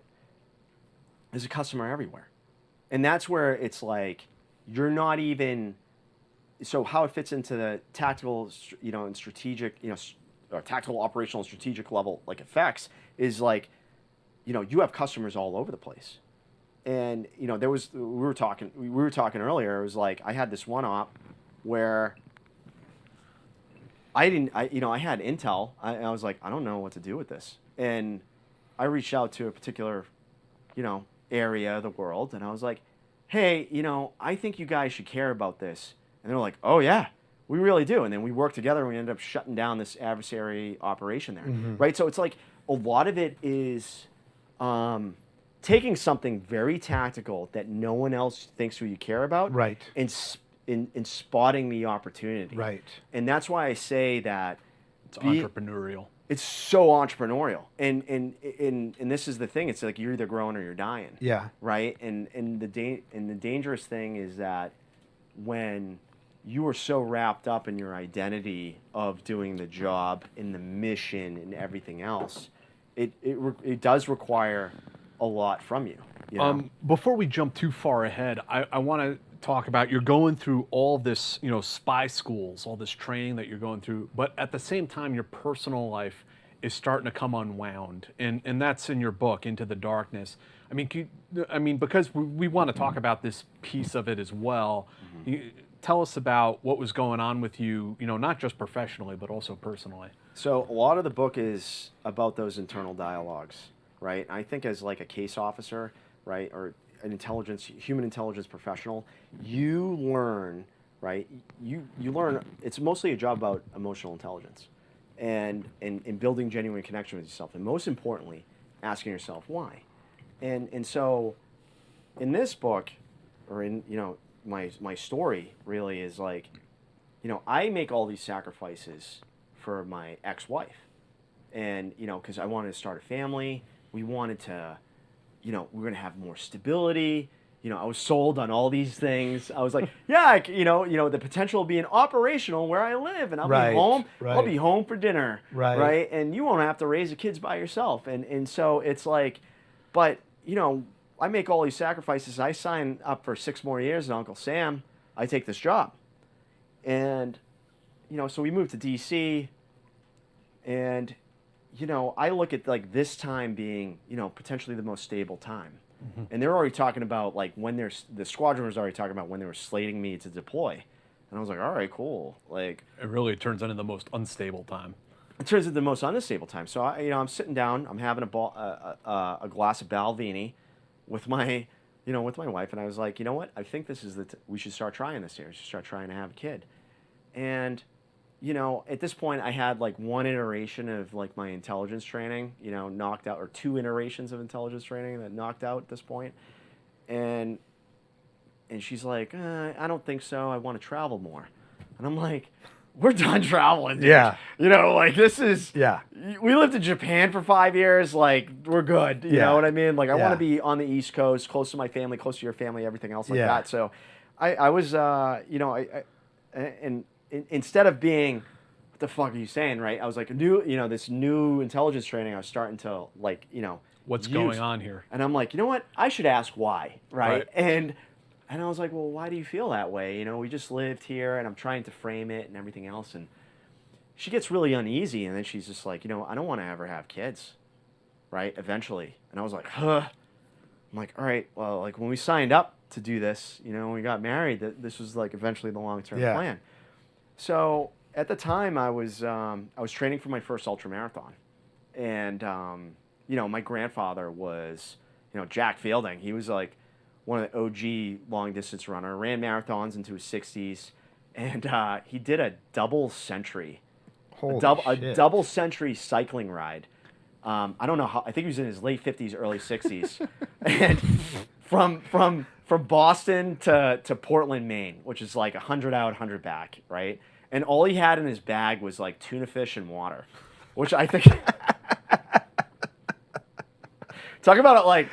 If I am not my grandfather, if I am not of his blood, I'd be really surprised. You know what I mean? Yeah. Because I'm the same exact way. Like you just learn. Yeah. His years of being a POW, our collective years of being Green Beret, you just learn to like live without shit. Yeah. Austerity. You know? Austerity, Yeah. right? You're like, oh fuck it, I'll be fine, right? It's not gonna be as bad as that one time. Yeah. Right? And so like but anyways, like I was training for my first ultra, and I'm doing like 15, 18-mile training runs. And What's an ultra? 36 or 50? It's 30. The baby ultra is 30 miles. 30. Or it's Okay. like 30, 31 miles. Okay. Right? It's a 50K. So Okay. I was training for a 50K, and I'm out there. I'm in the woods. And I'm just logging miles, and I'm like, fuck, man, what the fuck do I do, dude? Right? And I'm like, do I divorce her?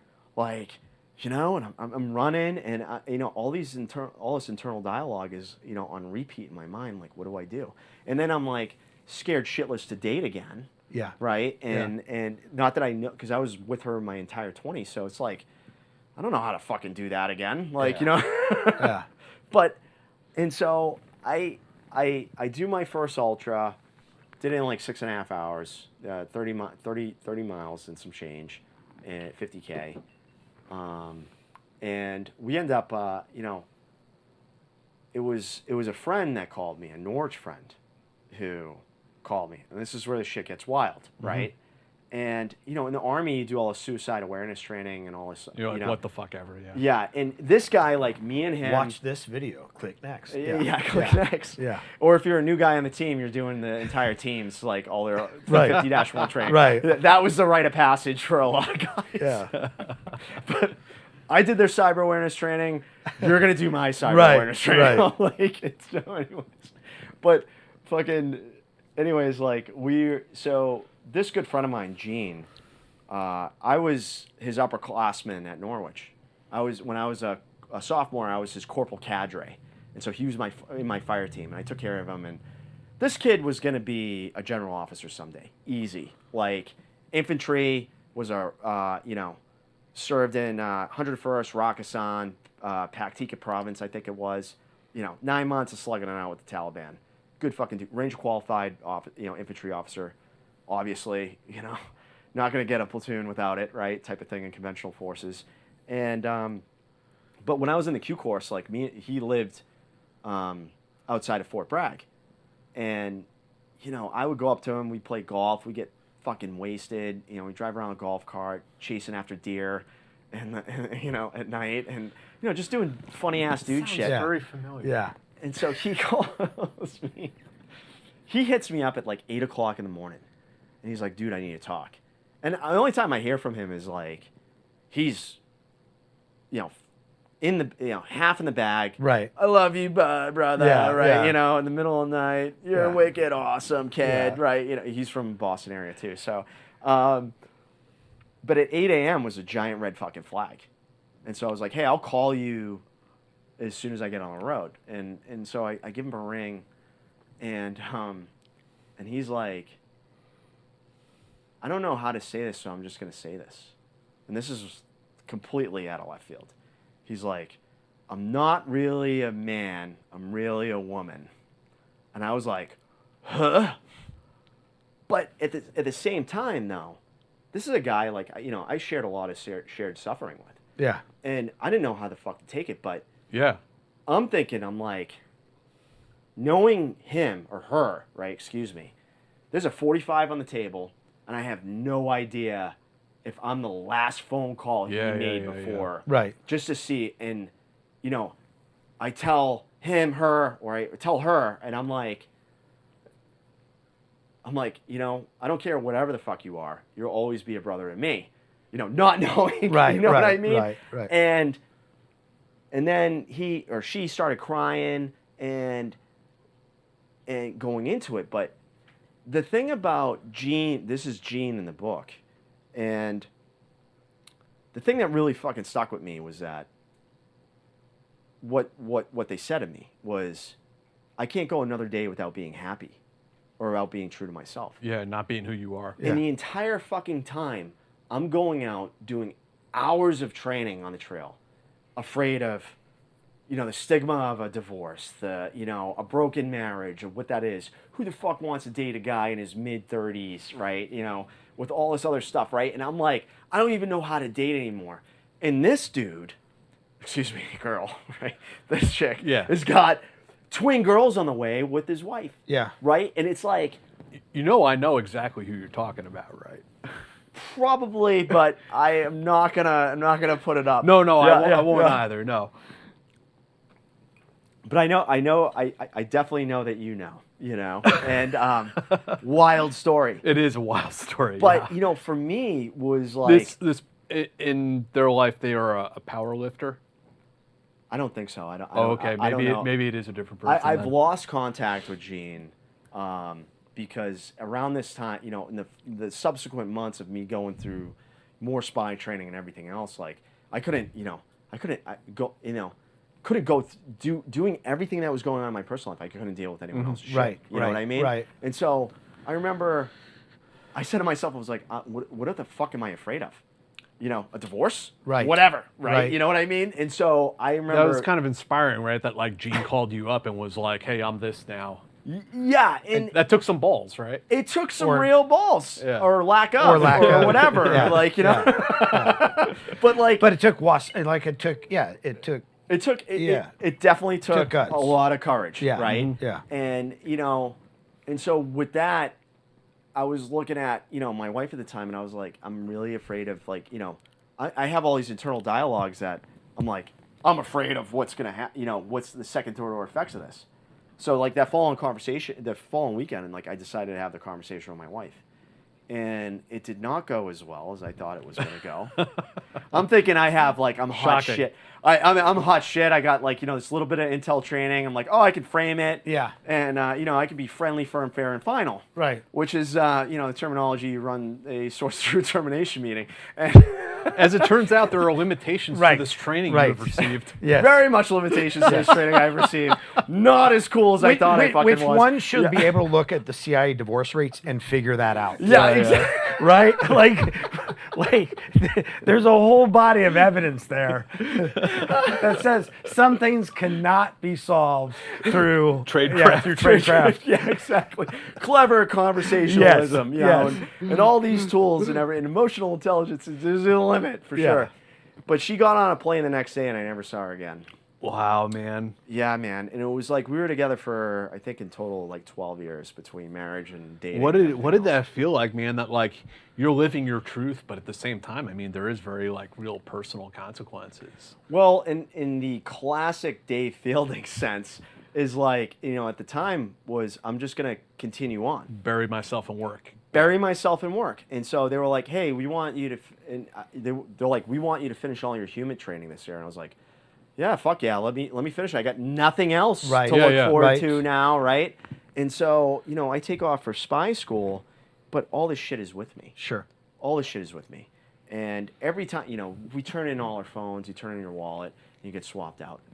And one of the gatekeepers that I talk about in the book, he was a former SF guy, and it was wicked funny because I think he picked my like fake name, and they kind of do it based on personality, and I was Jackie Ray Biggs.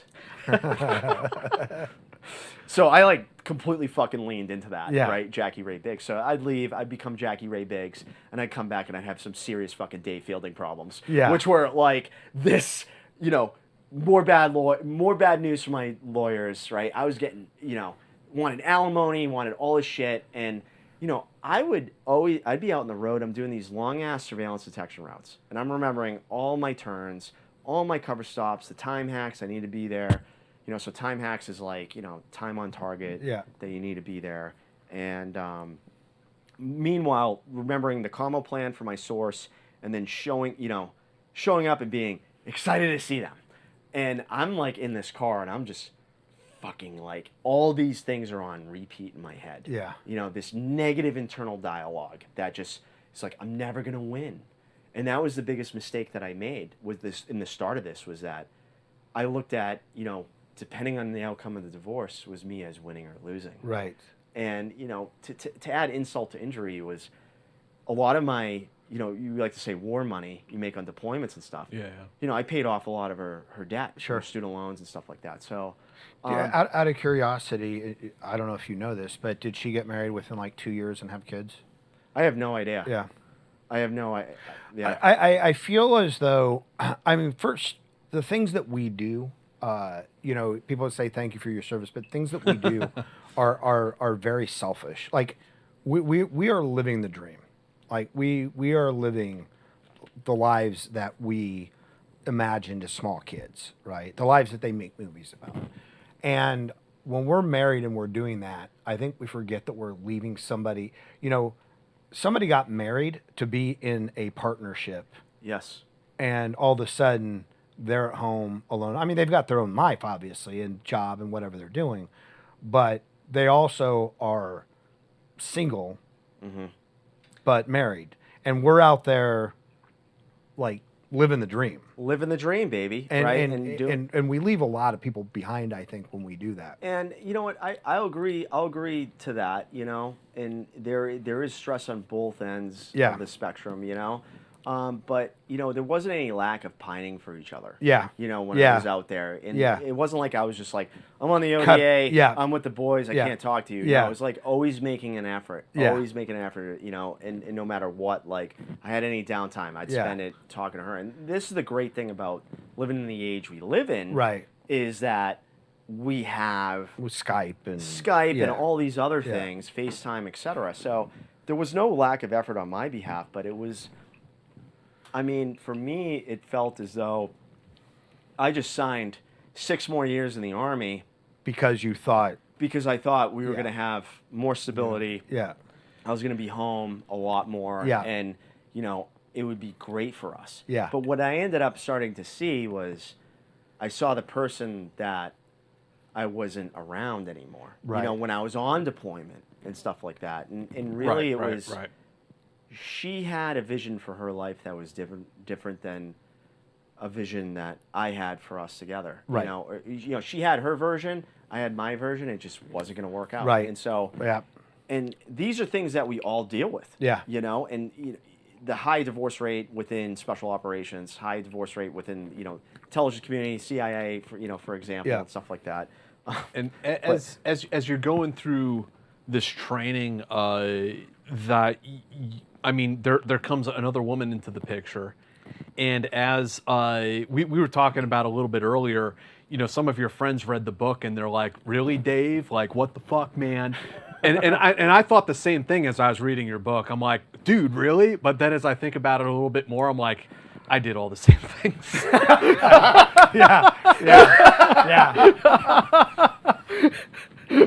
Dude, I know. It's a story as old as time. Yes. It's a story as old as time. Like, you get done with that divorce, right? I show up, I'm this hot shit Green Beret, in this special, SAPT intel unit. And they find out I'm going, some of these women find out I'm going for the divorce, and it's like, Oh, he's open season, man. Yeah. Right? And there's just something. I have a very good friend of mine. He was a very senior sergeant major in Special Forces. Love the dude to death. And he was like, he said to me after he read the book, he's like, Dave, I don't fucking get it what it is with, run-of-the-mill female intel officers and loving SF guys. But this is the quintessential story, right? And I think I know what it is. yeah, but- yeah. Well, and it's also like, it's not like there aren't any cautionary tales out there for us to learn from. It's just that this time it'll be different. This time it'll be different. Yes. And to your point, I had friends going, really, Dave? And so for the audience, I'm not going to spoil too much of the book for you, but, I end up in this spicy relationship. Very right? spicy. Very spicy relationship. The individual, I feel like it's a tale as old as time, like I said earlier, but it's especially true to, a Boston white kid from Boston, a white kid from Boston, with a Latina. Yes. Right? Yeah. Ben Affleck needs to read this fucking book. Yeah, Right? yeah. Like 100%. Yeah. Like that's I mean, if a man knows, it's that dude, Yeah. right? If you've never seen a telenovela, you have no idea what you're getting. No, Yeah, I'm just kidding. and I never did. Yeah. And yeah. I had no idea what I was getting myself Yeah, into, yeah. but it was like, I had a buddy of mine, he sent a screenshot from the book. He's like, really, Dave, 3 divorces, and you didn't, you said you were going to be the one to change it all? Yeah. And it was like, yeah, I'm a fucking, I'm Yeah. Intel fucking, master conversationalist, EQ master, Right. ninjutsu, right? Right. It's like, no, I was not ready for that, Yeah. whatsoever. Three divorces before 30. There's something going on there. Yeah, and you know what? It's just, I can fix her. Yep. It's a tale told. But tale- yeah. also too is like me at that time is like I look at myself for who I like in that time I was in a fucking rush. Yeah. My wife didn't want to have kids. Right. And in the madness of this relationship that it was, so it's like we'll just kind of walk everyone through this, but like it was a secret relationship. It had to be.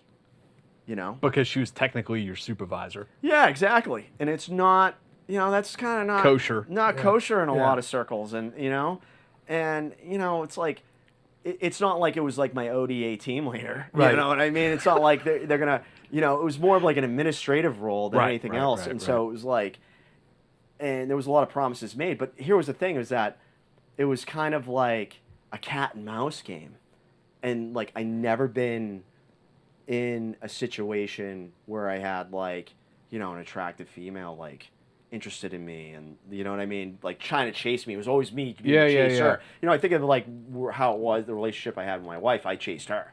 You know what I mean? And so to be in this like different scenario, I was like, oh, this is really cool. This is unique. And so like but the thing about it is that it wasn't good for her. It wasn't good for me. The whole thing was based on lust. Yeah, yeah. And so, but it didn't help that I worked in a fucking unit with a bunch of other spies. Yeah. Right? And Right, so right. it's like eventually someone's going to get, Yeah. Put it a all hint together. To Yeah. put it all together. You And- talk about this like triple life that you're living at this point, that like people are finding out about this relationship and you're running these like disinfo ops. you brought in, it was like one of your friends from high school or something like that? I brought in, she was one of my close friends from Norwich. It was her sister. I brought her in. So basically the bottom line, the whole thing with the story is one of the guys at the unit found out I was going through a divorce, and I came back from all my spy training like December of 2019, and I was like wiped out, exhausted, but haven't been laid in a very long time.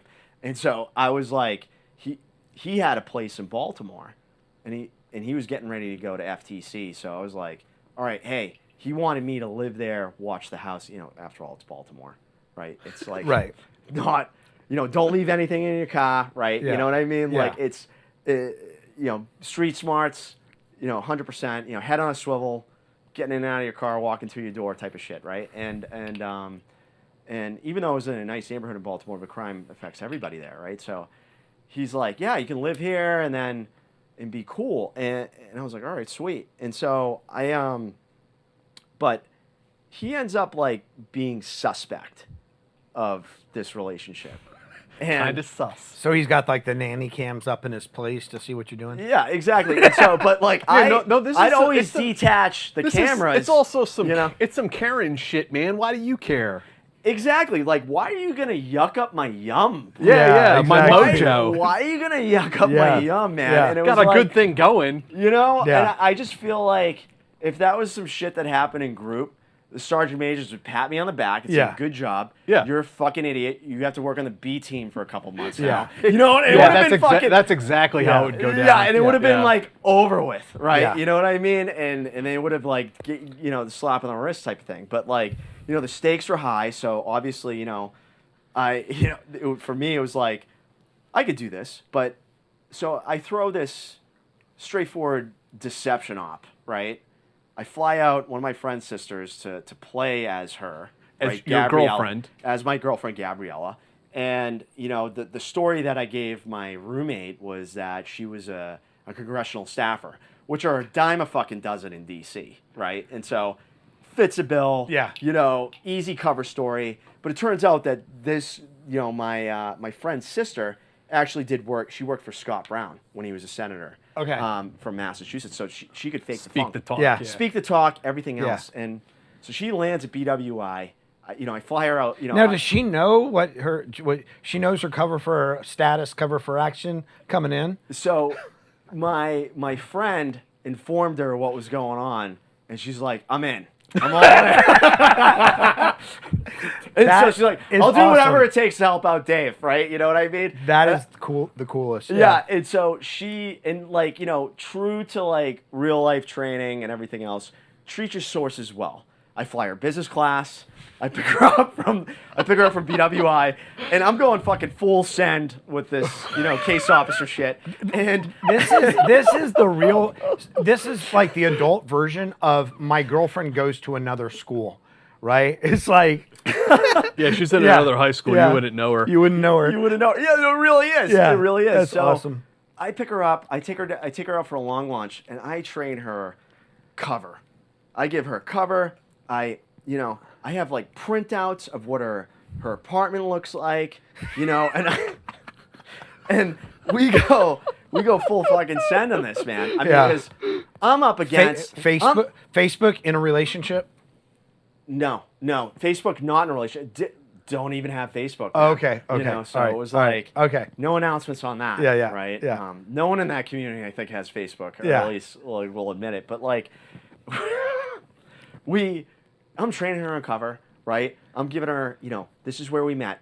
These are the friends that we hung out with, right? And I was like, I was out with some other GB buddies in DC, right? Which was accurate. I hung out with some other Green Beret friends that were, stationed in the area and stuff like that. And we met at Dirty Water, which was a Boston-based bar. I don't know if it's still there, but it was on I forget the street. But trained her on all these things. And so, Richard, my roommate, fresh out of the farm. Fresh out of the fucking farm, right? And And he's like grilling her. yeah, we go to the kitchen, and he's like, it's like a cover challenge. Yeah. Straight up fucking cover challenge. Yeah. And he starts with the light rapport. Oh, where'd you guys meet? Right? And, Yeah.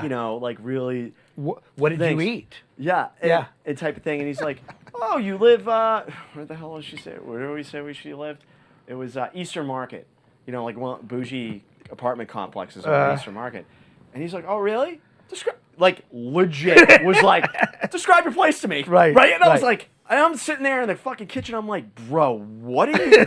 You don't think I don't know what's going on right now? Right. And she just is like, okay. But she executes beautifully. Yeah.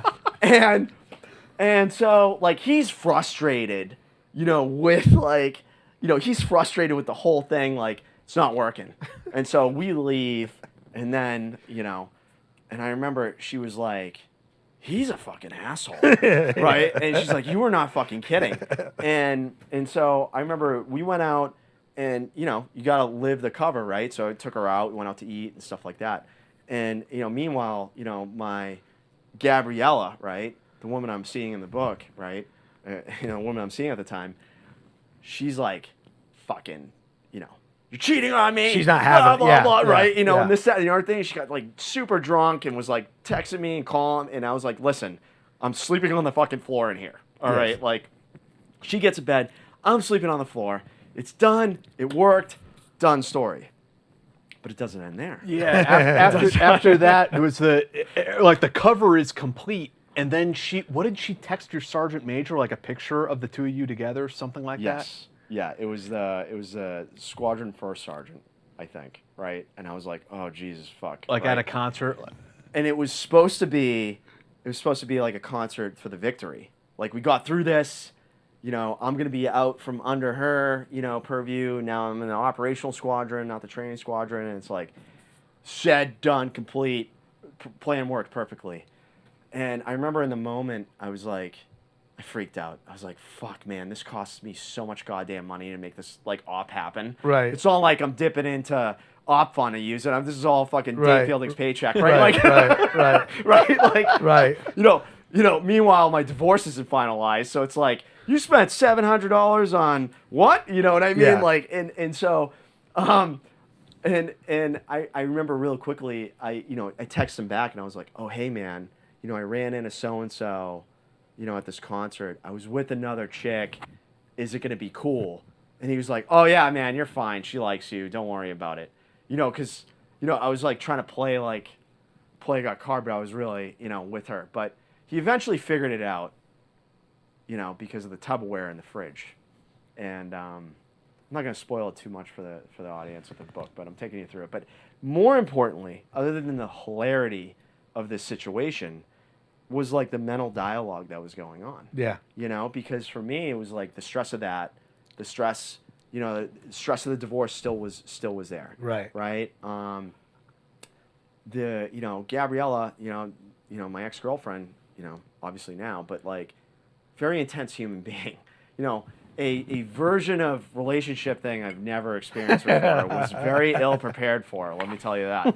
And no amount of intelligence training is going to prepare you for fucking that, right? Yeah. And so I end up, I remember, they're like, I'm still dealing with my divorce, right? And it's still not going away. You had to pay a substantial dowry to escape bad marriage you didn't want to be in. Exactly. And so, like, I literally, jumped through all these hoops to, thank you. Jump through all these hoops to just make this relationship work, right? Out of love, right? Right. Which was really just a form of lust. Well, you know what I mean? lust But like, feels exactly the same as love for 2 years. Mm-hmm. Like, you can't tell the two apart. and I thank you for that, because I would have never known. I would have never known. And like, for me, I'm like, this is the one, right? Yeah. Wants to have my kids, all this other stuff, right? So it's like intensely tense, genuine, intensely tense relationship, but this divorce is going on in the background. Yeah. And it's pressuring me and everything else. And so she did not know. At this point, I learned I'm not going to tell her about any issues cover-wise with the relationship, right? The figuring out with the Tupperware and shit like that. So it was like after Labor Day weekend, I get a call from the squad, the unit sergeant major. They pull me in the office and they're like, hey, we need you to go to fucking Iraq. We need you to go to Iraq and Syria in 30 days. And I was like, huh? Like, I had plans with this woman, right? I was slated to go the next year. Mm-hmm. When you're working in these units, they take your bog dwell time is basically like, amount of time deployed, amount of time of training, and they manage it properly. But they were like, they wanted to send me right away because they wanted to send the Green Beret downrange. And there was an entire fucking class of people ahead of me that graduated that haven't even been operational yet. Right. And I was kind of like, but I had the pressure of this relationship. And I said, in the split seconds, and I had the divorce still on my thing. I still had to deal with the divorce. And I look at him and I was like, hey, I'll go, but I should be your last option. I was like, I have a divorce, I have a court date, and if I miss this court date, I am fucked, right? And, I explained it to it. And Sergeant Major wasn't a very experienced guy, operationally wise. But also, too, is like, you would think in this unit of spies, you'd have a higher level of EQ, Right. emotional intelligence among everybody else. And he was just like, I've been through a divorce. It's not that bad, right? And I'm kind of like, you don't really know all the, details of it, right? Doesn't mean, and everybody goes through shit differently. But, I was like, I'll go, but I'll be the last choice. And then, my girlfriend at the time loses her fucking mind, right? Because she's in the leadership circle. She hears all this shit. And they're like, yeah, like she heard basically, he said yes, right? And don't get me wrong, is that Green Berets are never going to fucking say no to a deployment. Right, Yeah. right. I would never dishonor myself. You know what I mean? And the mission is too important. The mission is too fucking important. Right. But also, though, some time and distance between me and her to give some space to the snoops and everything. Yeah. Also not a bad option. Yeah. But I remember she was fighting with me. And, I never really was one to fight with a significant other. And I just wasn't fucking equipped to do that. Yeah. I didn't have the equipment and dynamic to do it. And there was a lot of gaslighting, a lot of shit like that. Yeah. Stuff I never experienced before. And I just didn't know how to deal with it. Yeah. And I remember I was in the literal fucking depths of my despair I moved out of the apartment in Baltimore, I moved to DC. I go there, right? I go to DC to be close to her. And I just like, she hates me. I'm fucking deploying. And I still don't have a finalized divorce. I am literally fucked. Yeah. Right? And there was those internal dialogues from when I was in spy school of feeling like not being able to win. Right. Absolutely fucking hopeless. Can't win. No one's in my corner. Yeah. And not even her. Not even the woman I love. Right? And it was like soul crushing. Because at this point, I've made so many sacrifices for others. In my mind. Took the job for my ex-wife to start a family. Didn't work. She didn't want to have a family. Okay, cool. See you later. Right now, I'm with this woman. Right, making all these sacrifices for her, and again, doesn't appreciate them and stuff like that. So I remember a conversation with my mother got me up off the floor, and I called my lawyer. I was like, I don't fucking care. Let's just settle. And it cost me 90 fucking grand. All my goddamn money. Yeah.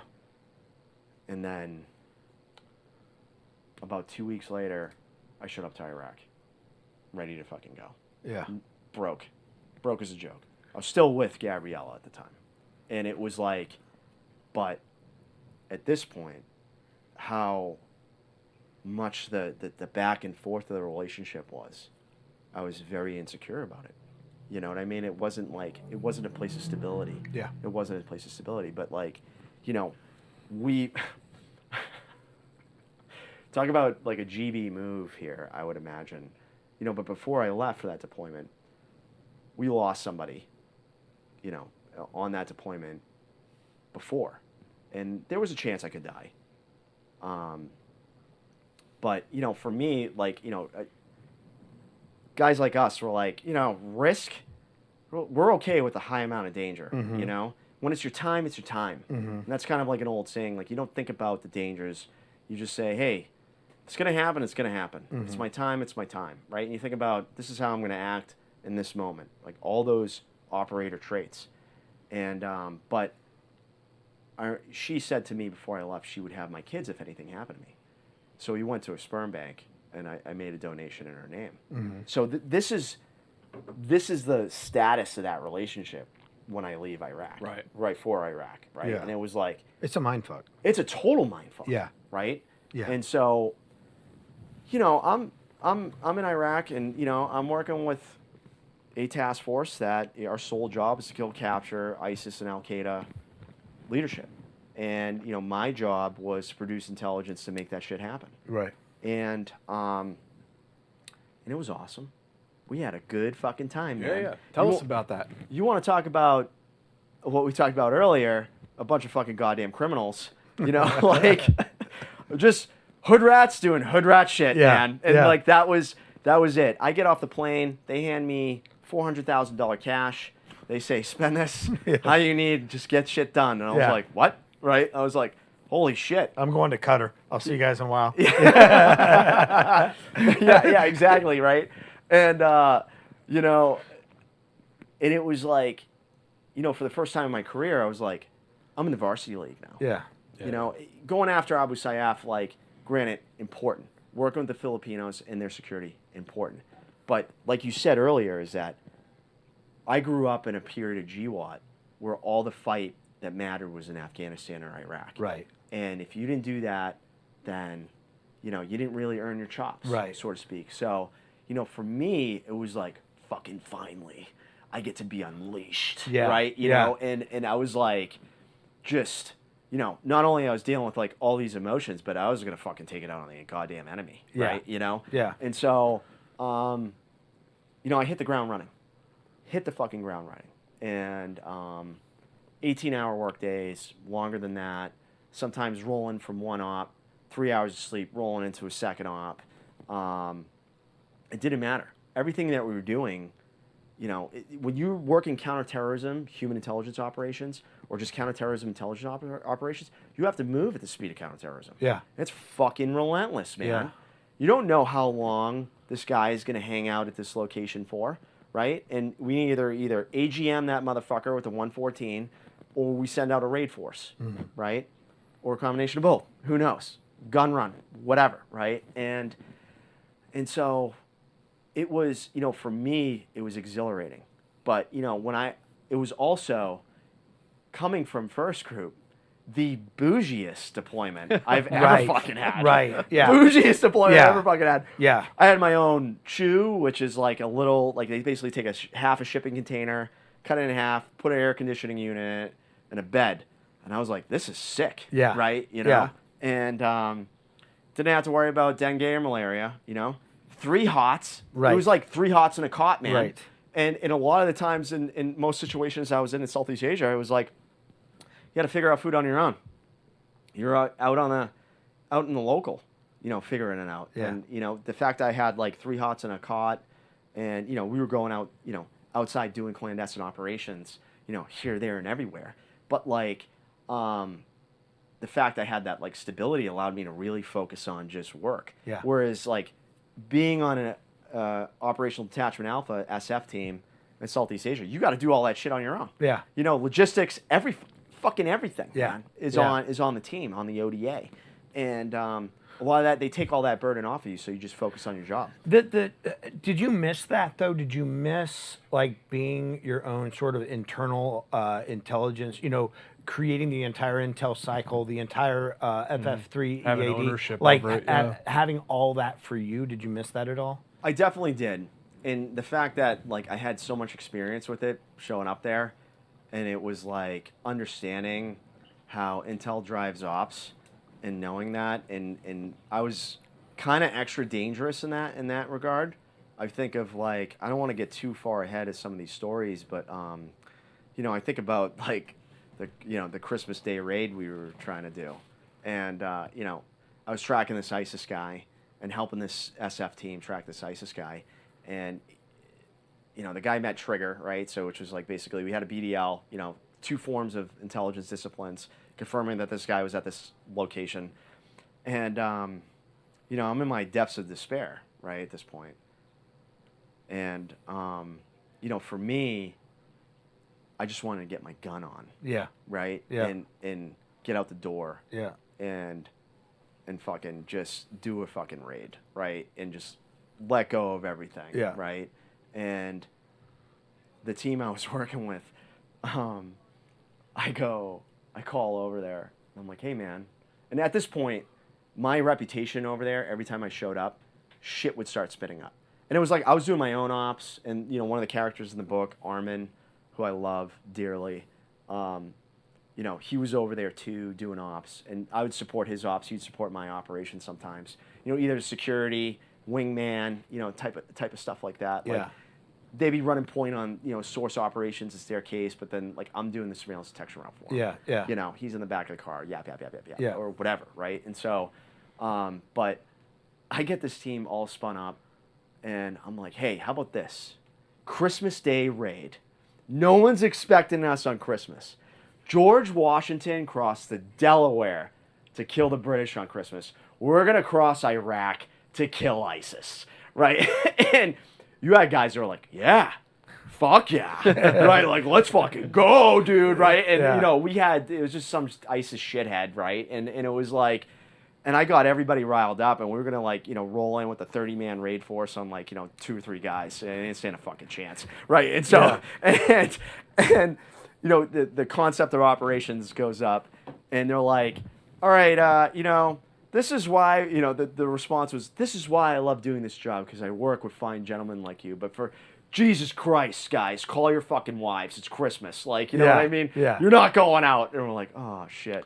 You know, but the backstory to that, and I'm sure you got a question for that, you know. Well, I mean, no, I mean, if there's something else you wanted to elaborate on, I mean, there's the big mish that comes up, but before that, I think, you know, you have your brush with a very dark place that I mean, I think we should talk about, because that's really the topic of your book.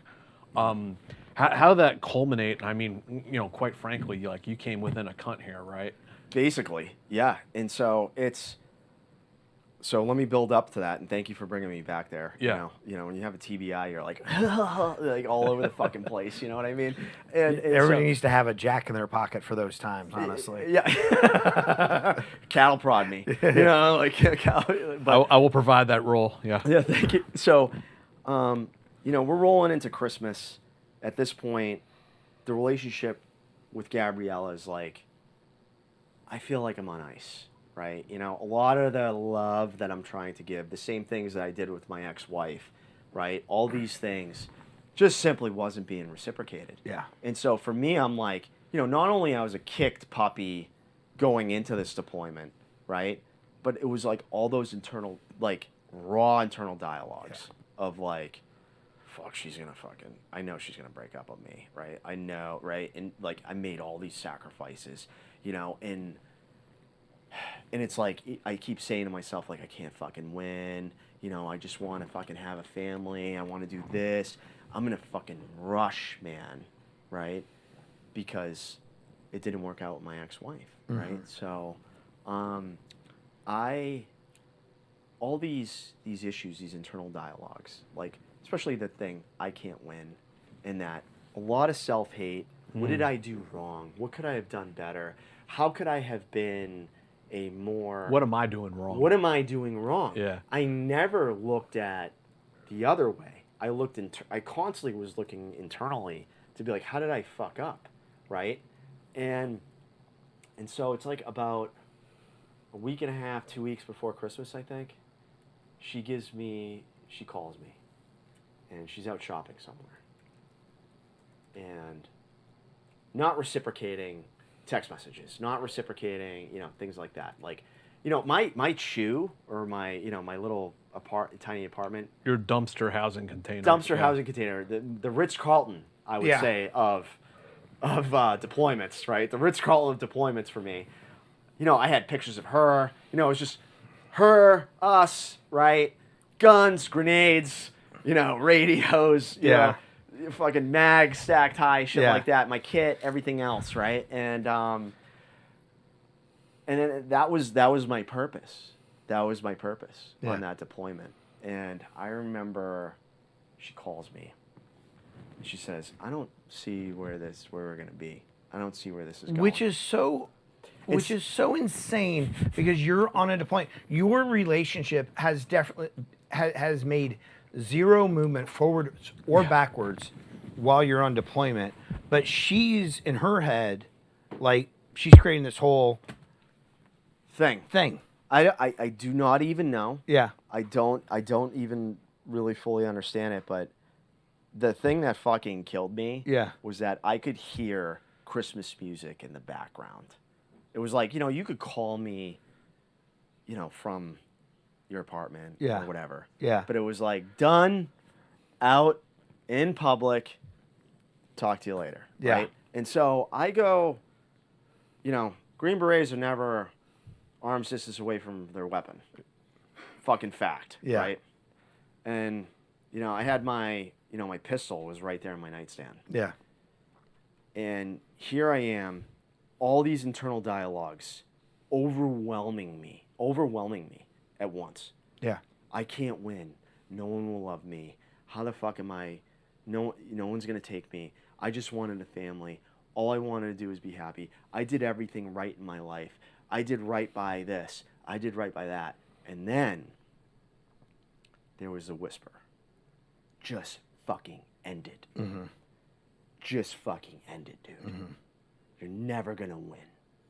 You're never gonna win, right? And I sat there. I don't know how long I sat there, but I stared at my pistol, and I thought how I was gonna do it. I didn't think about anything else, right? And, this isn't in the book, right? But I don't know what happened. There was a fucking presence in that room, though. Whether it was my grandfather, higher power, Jesus, God, whatever. But I could feel it. I could feel that. And it was like, and I remember I said to myself in that moment, I felt that presence, and I was crying, and I said, all I have is the mission. All I have is the fucking mission, dude. That's all I have now. And I remember I pushed my pistol away, and I said, I have to go to the fucking gym. I have to go to the fucking gym. I have to go to the fucking gym. And I went to the little gym that they had for us there. Mm-hmm. And I think it was like probably 3, 4 o'clock in the morning.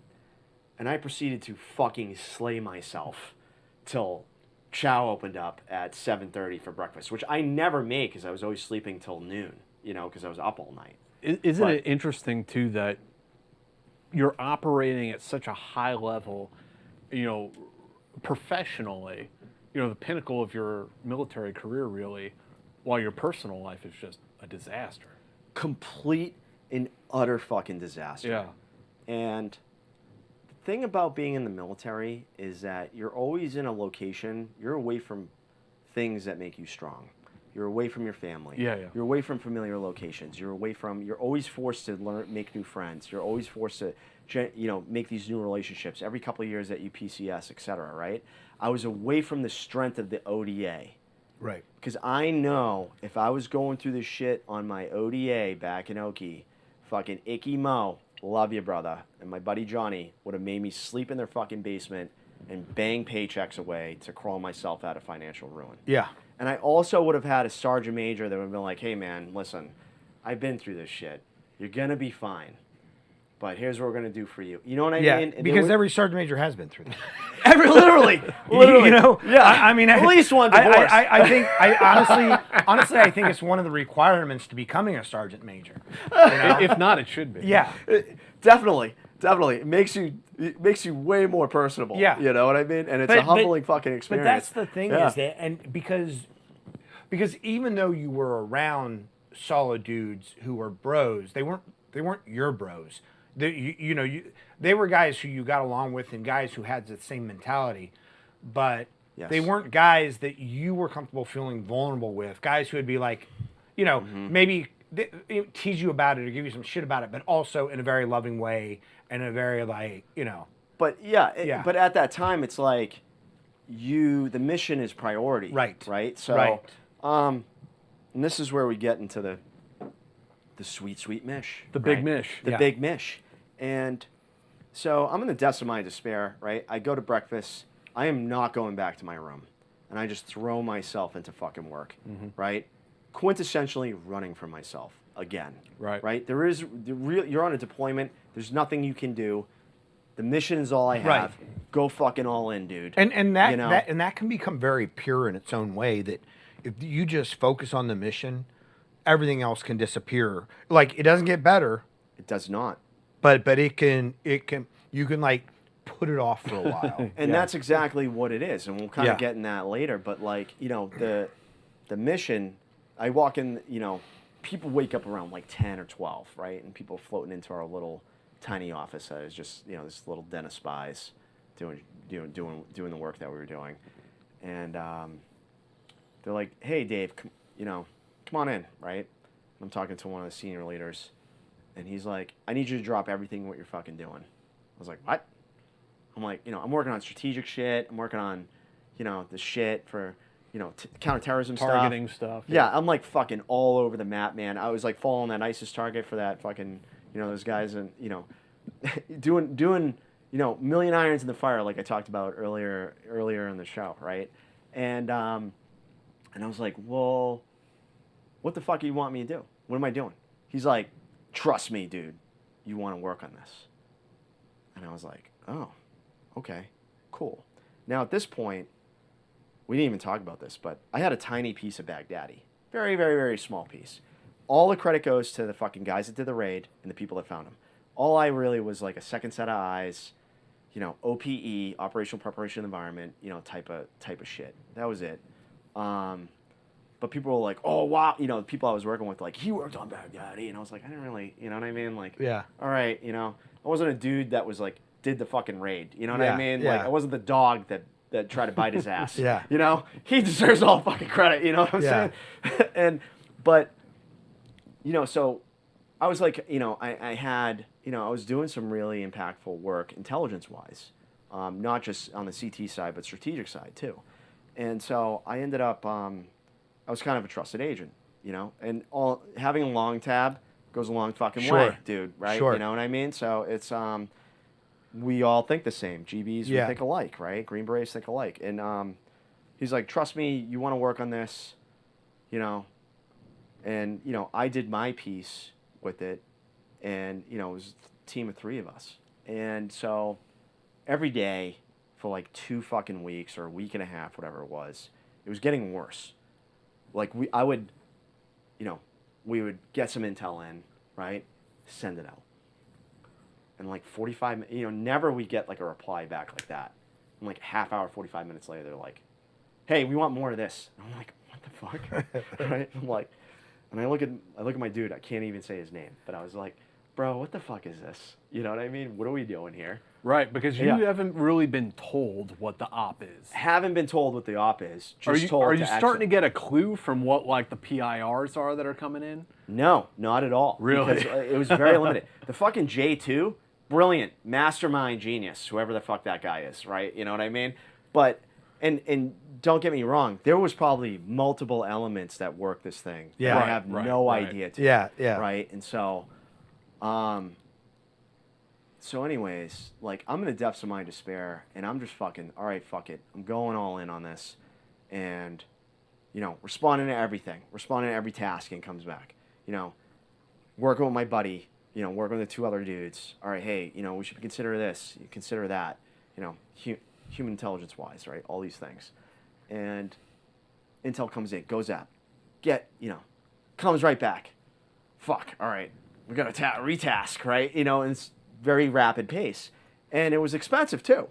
It was expensive, a little expensive op. So I think it was the night of January 2nd, 2020. I'm fucking exhausted. Not only I'm dealing with having just fucking almost killed myself a little while ago, but, an uncomfortable relationship with my now pistol, all these fucking things. I don't even care. I just want sleep. I'm about 3.5, 4 months into this deployment at this point. Typically, guys are rotating back on 4, but I'm on a full 6, right? I'm on a full 6, which at that fucking pace of operations, it builds up. The allostatic, there's something in science called allostatic load.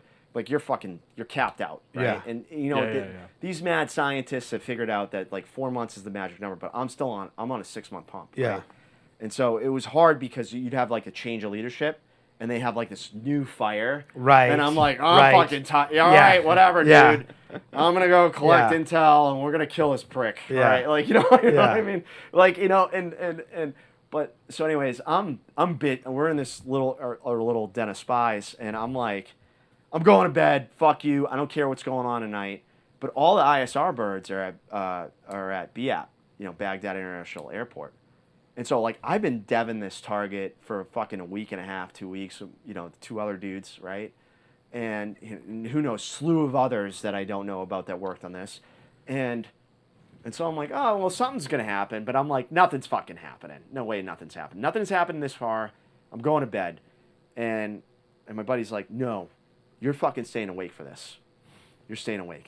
And he pulls out one of those like shitty metal chairs. He sets it down right in the middle of our, our little talk. Our little talk. And, we have ISR on the big screens and shit. He's like, sit the fuck down. And so we're sitting there, and I'm watching it. And so... It's like a pred feed? It's a pred feed, right? And I'm watching it, and plane pulls up. And just like we thought... On BiApp, right?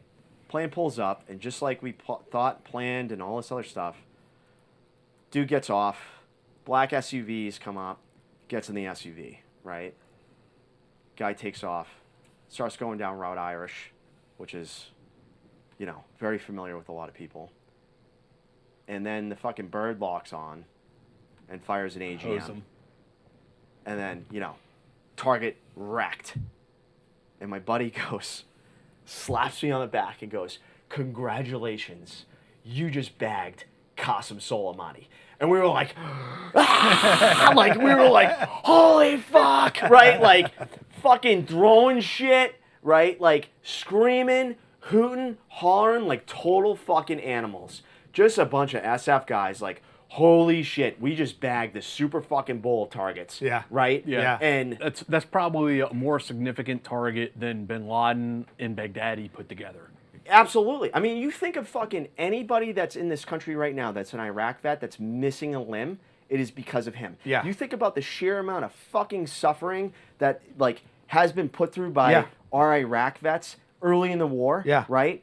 Quadruple amputees, stuff like that. That was him and Cud's Force Yeah. and all those assholes. Bringing all the EFPs into country, defeating our armor. Yep, absolutely. Yeah, they were the madness of the science behind all that. Yep. And they were the impetus. He was behind all that. Yep. And in the buildup of that strike, we were, the embassy was under imminent attack. We thought the embassy was going to get Benghazi'd Right. again. And we were producing information, for retaliatory strikes. We were producing information to, like, The Force Pro side of it. all the yeah. Force Pro shit like that. We were talking people down there. It was like, jokingly, I was talking to a buddy of mine who was working in security down there. There was like a loose warno that went out. It was like, if you're a Ranger or 18 series, you got to be on standby. And we're Yeah. like, holy fuck, right? Yeah. But, like, we were like, oh shit, man. Like, this stack is not deep as We need we a thought. man with yeah. a very special Yeah. set of qualifications. And it was fucking funny because I was talking to my buddy that was down there, and we have a whole gun locker of shit, 320s, 249s, and I'm like, hey man, like, so what do you want me to bring? I'm like, I got a 249. He's like, yep, bring that, right? And I'm like, I'm putting the LA5 on this, the optics and everything else, but obviously it never happened. But all the intelligence was indicating that they were gonna do some shit, right? And instead you got the ballistic missile attack. but killing Soleimani was the thing, I believe, that stopped all that shit from Yeah. happening. Because here's what I thought was going to happen. I don't fucking know shit, right? I don't know. General McKenzie came out with, he was a CENTCOM commander at the time. He came out with a article in the Atlantic about, the decision-making process. It was really funny because it's like chaos every day. And for General McKenzie, it was like a fucking Friday afternoon. Right. You know what I Right. mean? He Right. went and did like a tip-off at some like Right. NCAA football game. Right. Yeah. And then like He did the opening pitch or whatever. Yeah. yeah. And then, like, meanwhile we're over there, we're like, holy shit, like this is fucking madness, what's going on? And but the stakes were fucking high. Yeah. But that was a response to killing the contractor on K1. Yeah. Which was, not only the appropriate response, but also all the shit that was going on behind the fucking scenes that didn't make the level. And I think you're right too when you point out that Soleimani was irreplaceable. Oh yeah. That he was like the Bill Donovan of Iranian special ops. Yeah, he was one of those rare cases where talent and ability found its place in the military. No one else could quite do what he does, and I think that's true to this day. Yeah. Absolutely. I mean, I think, like, as a case study, if I was teaching the 18 Alpha course, which is the Special Forces officer course, I would teach him as probably one of the greatest special forces officers of the time. Yeah. Just objectively Sure. of Yeah. what he could do. Yeah. Yeah. Is he a fucking tyrant? Did he fuck with us? Sure. Yeah. Did he need to die? Of course. Right? Yeah. And so was what- the right decision? 100%. Right. You know? And Yeah, he was a talented professional. I mean, that's- and it is and what it able to is. be, in order to be able to wage a war by proxy, the way he did in Iraq with, with their militias and also with the EFPs and everything else, it is a masterclass in. It really fucking is. Yeah. It just goes to show is that, like, when you have political support, which he had a line to, like a direct line Yeah. to community, right? Yeah. And, like, he could do no wrong. Quds Force is, I think it stands for Holy Force, right? Yeah. In Persian. And so but it's also very dangerous. It's very dangerous, too. You have ideology rooted in religion. They justify all their actions in their religion. Yes. Right? And, we justify all our actions in law. Right. And everything we do is legally, through and through, vetted by some, lawyer. Right. Right? Who has done the homework and everything else. So there's a difference, and it's very scary when you have an entire you can't say an entire country because you have to say the regime. Yeah. Because it isn't the average Iranian person. The average Iranian person in that country is suffering. Right. And yeah, sanctions, everything else for their wrong ways. And not just what from they're us, but from their own government, like the treatment Yeah. that they receive from their own government. Like Iranians are not bad people. They're held down by a tyrannical regime. There is a epilogue to this story that I'd like to hear you tell. That's in your book about Edith. Absolutely, and this is where it gets even spicier, gang. This is where it gets even spicier. So, when you bring down a big target like that, you got big problems. Big problems. In the subsequent weeks, I can't obviously articulate a lot on it because there was a lot of heroics by a lot of dudes that I work closely with. And we Going just- after the PMU. totally making shit happen to keep people safe, right? And so, Edith, unbeknownst to all of us, Who was Edith before? she was an interpreter. Okay. She's an interpreter, and she was working for us. I brought her on ops, I brought her with me. Everybody brought her with me. She had massive rapport with all the operators. She was right? like a Cat 3 interpreter? Yeah. Is that the highest level Yeah, one? she had to be Is read it- on to TS stuff, right? Yeah, and so Yeah. I think she was that, right? And so turns out like January 8th is when they did the ballistic missile attack on us. Mm-hmm. And, me being a good NCO, I was going around cheering people up, right? And my buddy Armin, who is, he is a Green Beret, but he was on his 4th pump in OIR doing this job, case officer shit, right? Good fucking dude.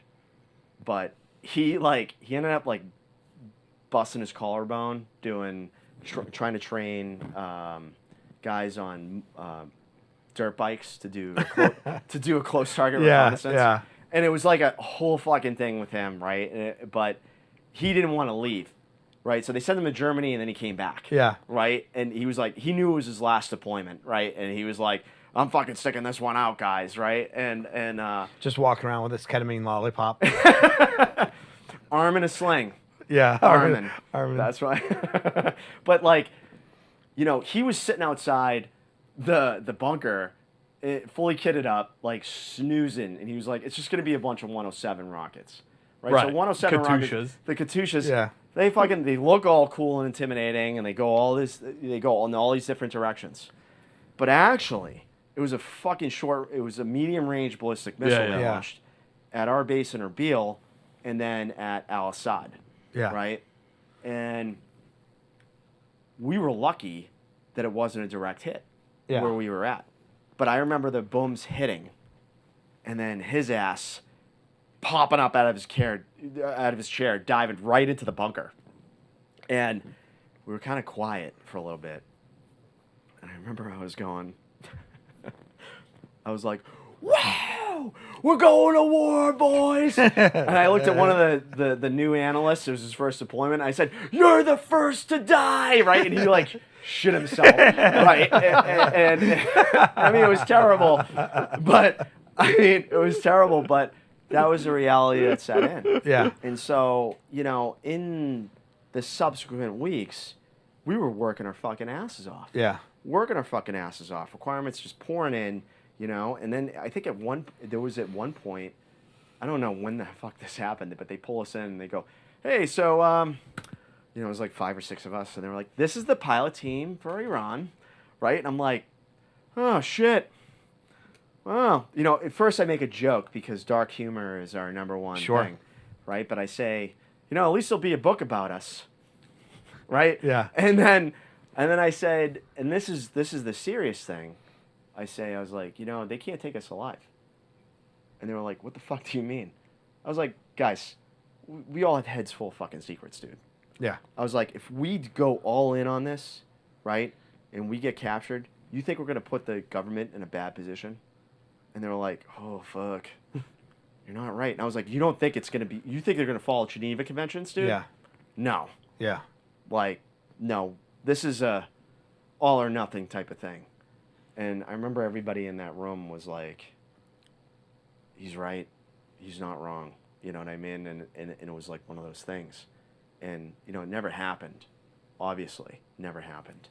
But what we weren't prepared for was Edith, the Cat 3 interpreter, betraying us. Who has been with you through source meetings, been with you through, you know, document exploitation, been with you through everything, because she Abbas. She was the cultural conduit. Yeah. You know, speaks the language. And it was, we just didn't know how to fucking take it, but we just reacted accordingly. So what did you, know? how did you find, what did you find out, and how did you find that out? That was not my job. I found out, somebody else figured that out. And I can't really talk about it, Okay. you know, but they did all their homework. I think the way they did it was, I can't even remember, because at that time I was just dealing with the depths of my despair, and you know what I mean, like So dealing with the ops. how did you find out? I mean, long story short, Edith was transmitting classified information to the Iranians. Yes. It turns out that she was a Hezbollah sympathizer, like from a particular area of Lebanon that they missed in her SF-86. So the SF-86 is what you all fill out to get a clearance. You go through all your... Which, as your of like things. 2014, China has them all now. Yeah, probably. Yeah. You know, I'm definitely on their... Yeah. You know, Yeah. definitely on their targeting list too. Yeah. You know? Yeah. But like, so you look at you... But, you know, for her was, you know, completely compromising us, completely compromising the people we were working with. And so the fallout of that is, well, we have a lot of work to do.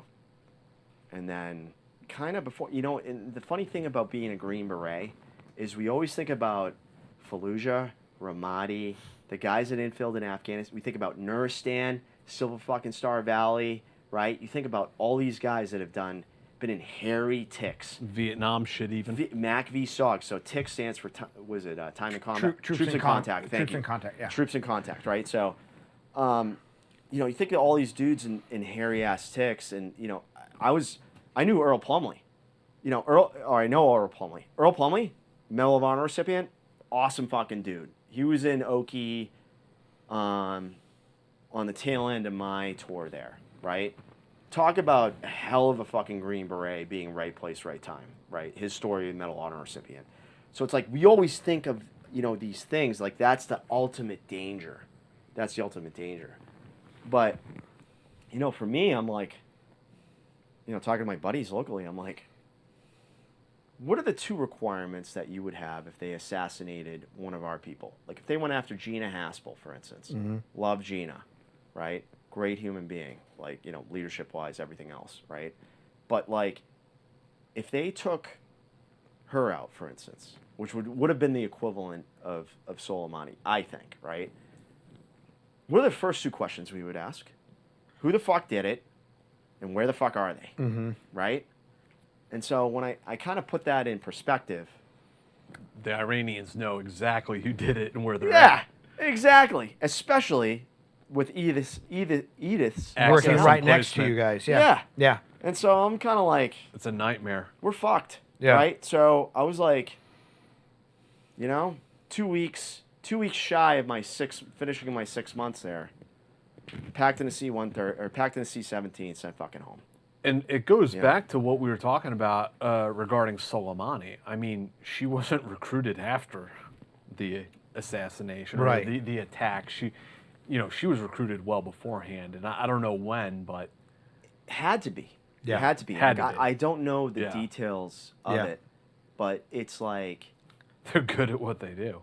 they're good at what they fucking do. Yeah. They're equally good at what we do too. Yeah. I mean, like, and we think that I would say this: the Arab world is generally very good at human intelligence because it's the cheapest form of intelligence they can afford. You know what Think about it. You know what the Filipinos told me once? They said, you know how you guys Americans have analyst notebook and you have these computer Yeah. programs that connect all of these different things? Like, we do that genetically. We just understand it in our mind. Yeah. Yeah. And that was like one of the hardest things of me when I was working there was like, hey, you need to put it on a map, Yeah. Yeah. and you should do it this way, and Well, I think one of the things, I mean, is a lot of the Arab culture is so conspiracy oriented to begin with. Yes, they Th- are. that they'll make they'll make a lot of connections that aren't correct, but they'll make connections that are correct. Yeah. Just because, Yeah. like their minds go there. A broken clock Yeah. is right twice a absolutely, day. Yeah. absolutely, yeah. Yeah. You know, the other thing that the Soleimani raid did was it really.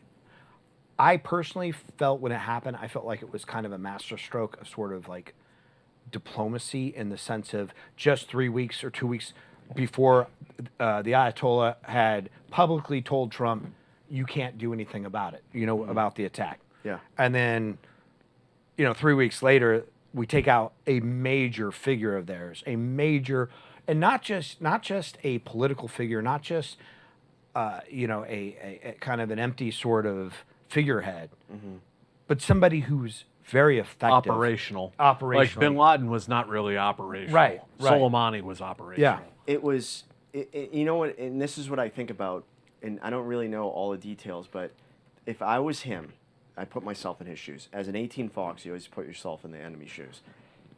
Based on what was happening on the ground with Kataib Hezbollah, plotting and planning and scheming to do an attack on the embassy for some sort of win, I would imagine that he was going to let that happen and then come in and then pull his dogs off. Right. And be like, hey, the Americans, I pulled my dogs off. What you going to do for me? Type Right. of thing. And I think it was like one of those just like quintessential, we don't negotiate with terrorists. Yeah. But it's all, like, he understood that cat and mouse game. He understood the diplomacy. He understood all aspects of it. He, studied the shit out of us. Yeah. The dude was a true master. Yeah. And a very formidable foe that, we don't own, he did horrible things against us. Sure. But in terms of his effectiveness, he should be studied very hard, right? And in depth, and not to be, because objectively, have we, since Wild Bill Donovan, Yeah. who do we got since then? Right. That was like that influential. He Right. was You a know? professional, and if we were in that same position geographically, we'd be doing exactly the same thing. Well, and he had years to study. He had years.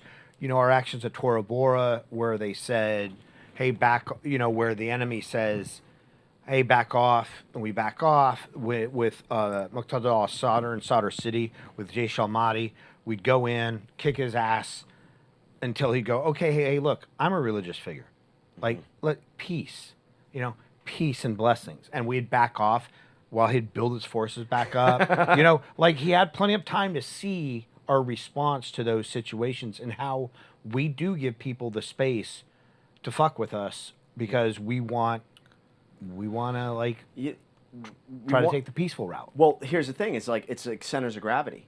You look at understanding our center of gravity analysis, looking at the population, right, and that being the key holder of our success in not only doing counterinsurgency, but like unconventional warfare. We talk about it, and that's he understood that we would pull back, not send our guys out at night, not do as many raids, right, and shit like back then, right, to appease certain people to win the population in hopes that they would reject this extremism, view in fighting us and in trying to make a more peaceful environment.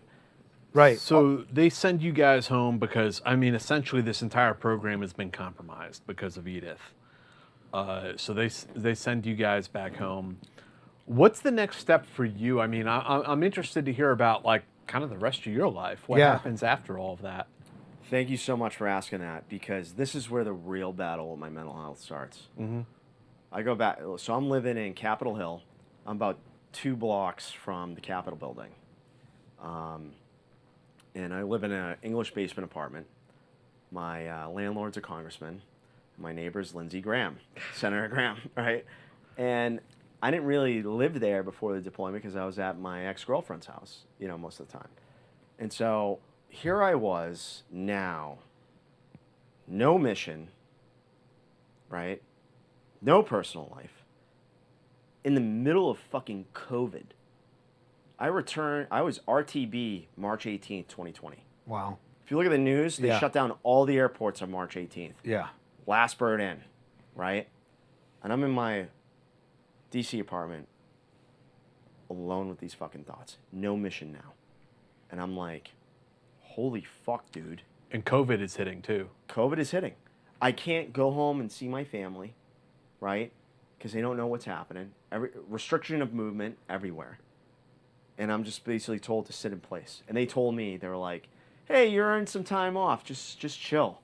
And I'm like, just chill. Yeah. I want my fucking life back, dude. Right. Like chilling isn't staying in an apartment. Yeah. And isolated. Yeah. And so in this moment, all the thoughts of suicide come rushing back. And I'm battling with it every fucking day. But the thing I said to myself, the first thing I said to myself, and this is the whole reason why I wrote the book. I wrote this book for my GB friends out there, Green Beret friends out there struggling, right? And for the first time in my life, I had fucking compassion for myself. I said, we're not running. We're not going to do an ultramarathon. We're not going to fucking, you know what I mean? We're not going to like try to replace this void with some sort of success, material success or climbing Everest, extrinsic success. Right. I said, we're going to fucking sit with this and we're going to figure it the fuck out, whatever this is. And I told myself I'd been through a lot. And I didn't drink, right? But every day I, was committed to fitness. And there's many case studies out there that talk about people with mental health disorders, people that are struggling, and the dopamine hits you get from fitness and how it improves their symptoms. Unbeknownst to me at the time, that was my fucking default. Mm-hmm. Just like I went to the gym that morning and slayed myself on equipment before I blew my fucking brains out, I was doing the same thing every day. And I would I was about roughly 3 miles to the Lincoln Memorial from my house. So it was a 6-mile round trip. And I'd run out to Honest Abe. And there was no one on the mall. No one on the DC mall. And I would sit there on his fucking steps. And I would look at him and be like, what the fuck, dude? What do I do? You know what I mean?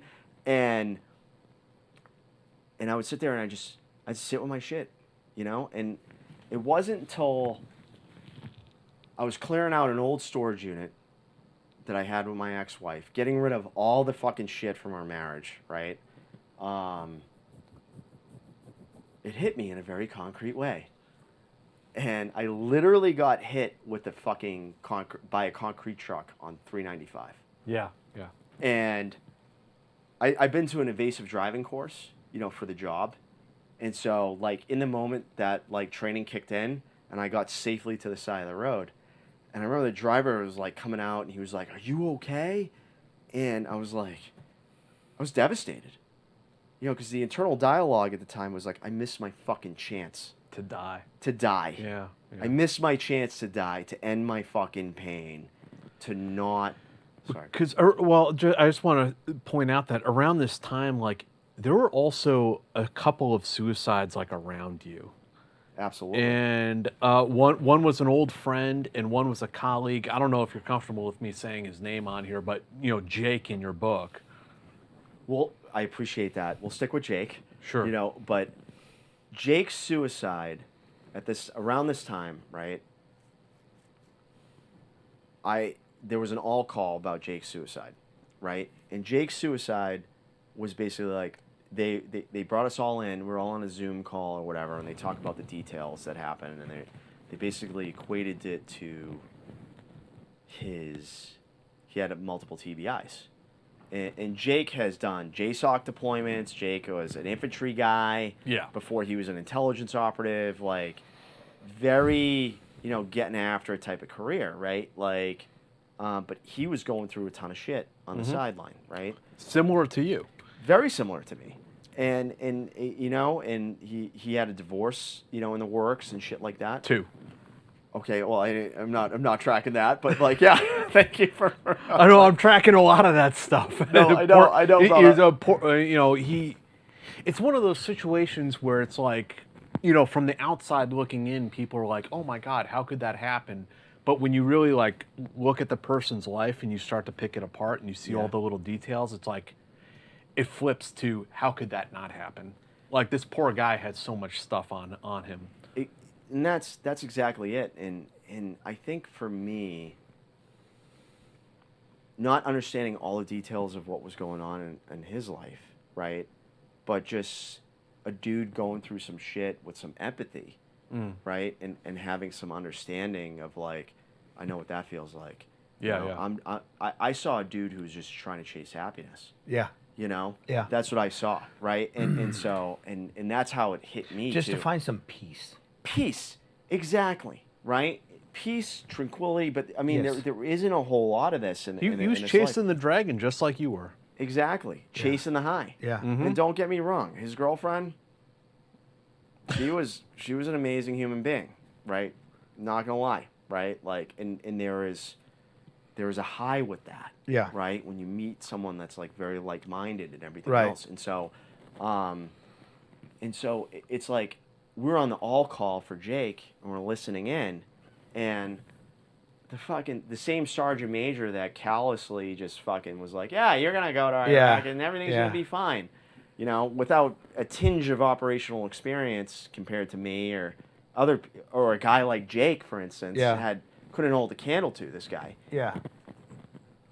He goes and he's like, "Oh yeah, it was TBIs," and I'm like, really, dude? We're not going to talk about everything else going on? Because at that moment, and I saw they were like, someone on the all call said, "What are we doing in memoriam for Jake?" And that sergeant major replied, "This is it."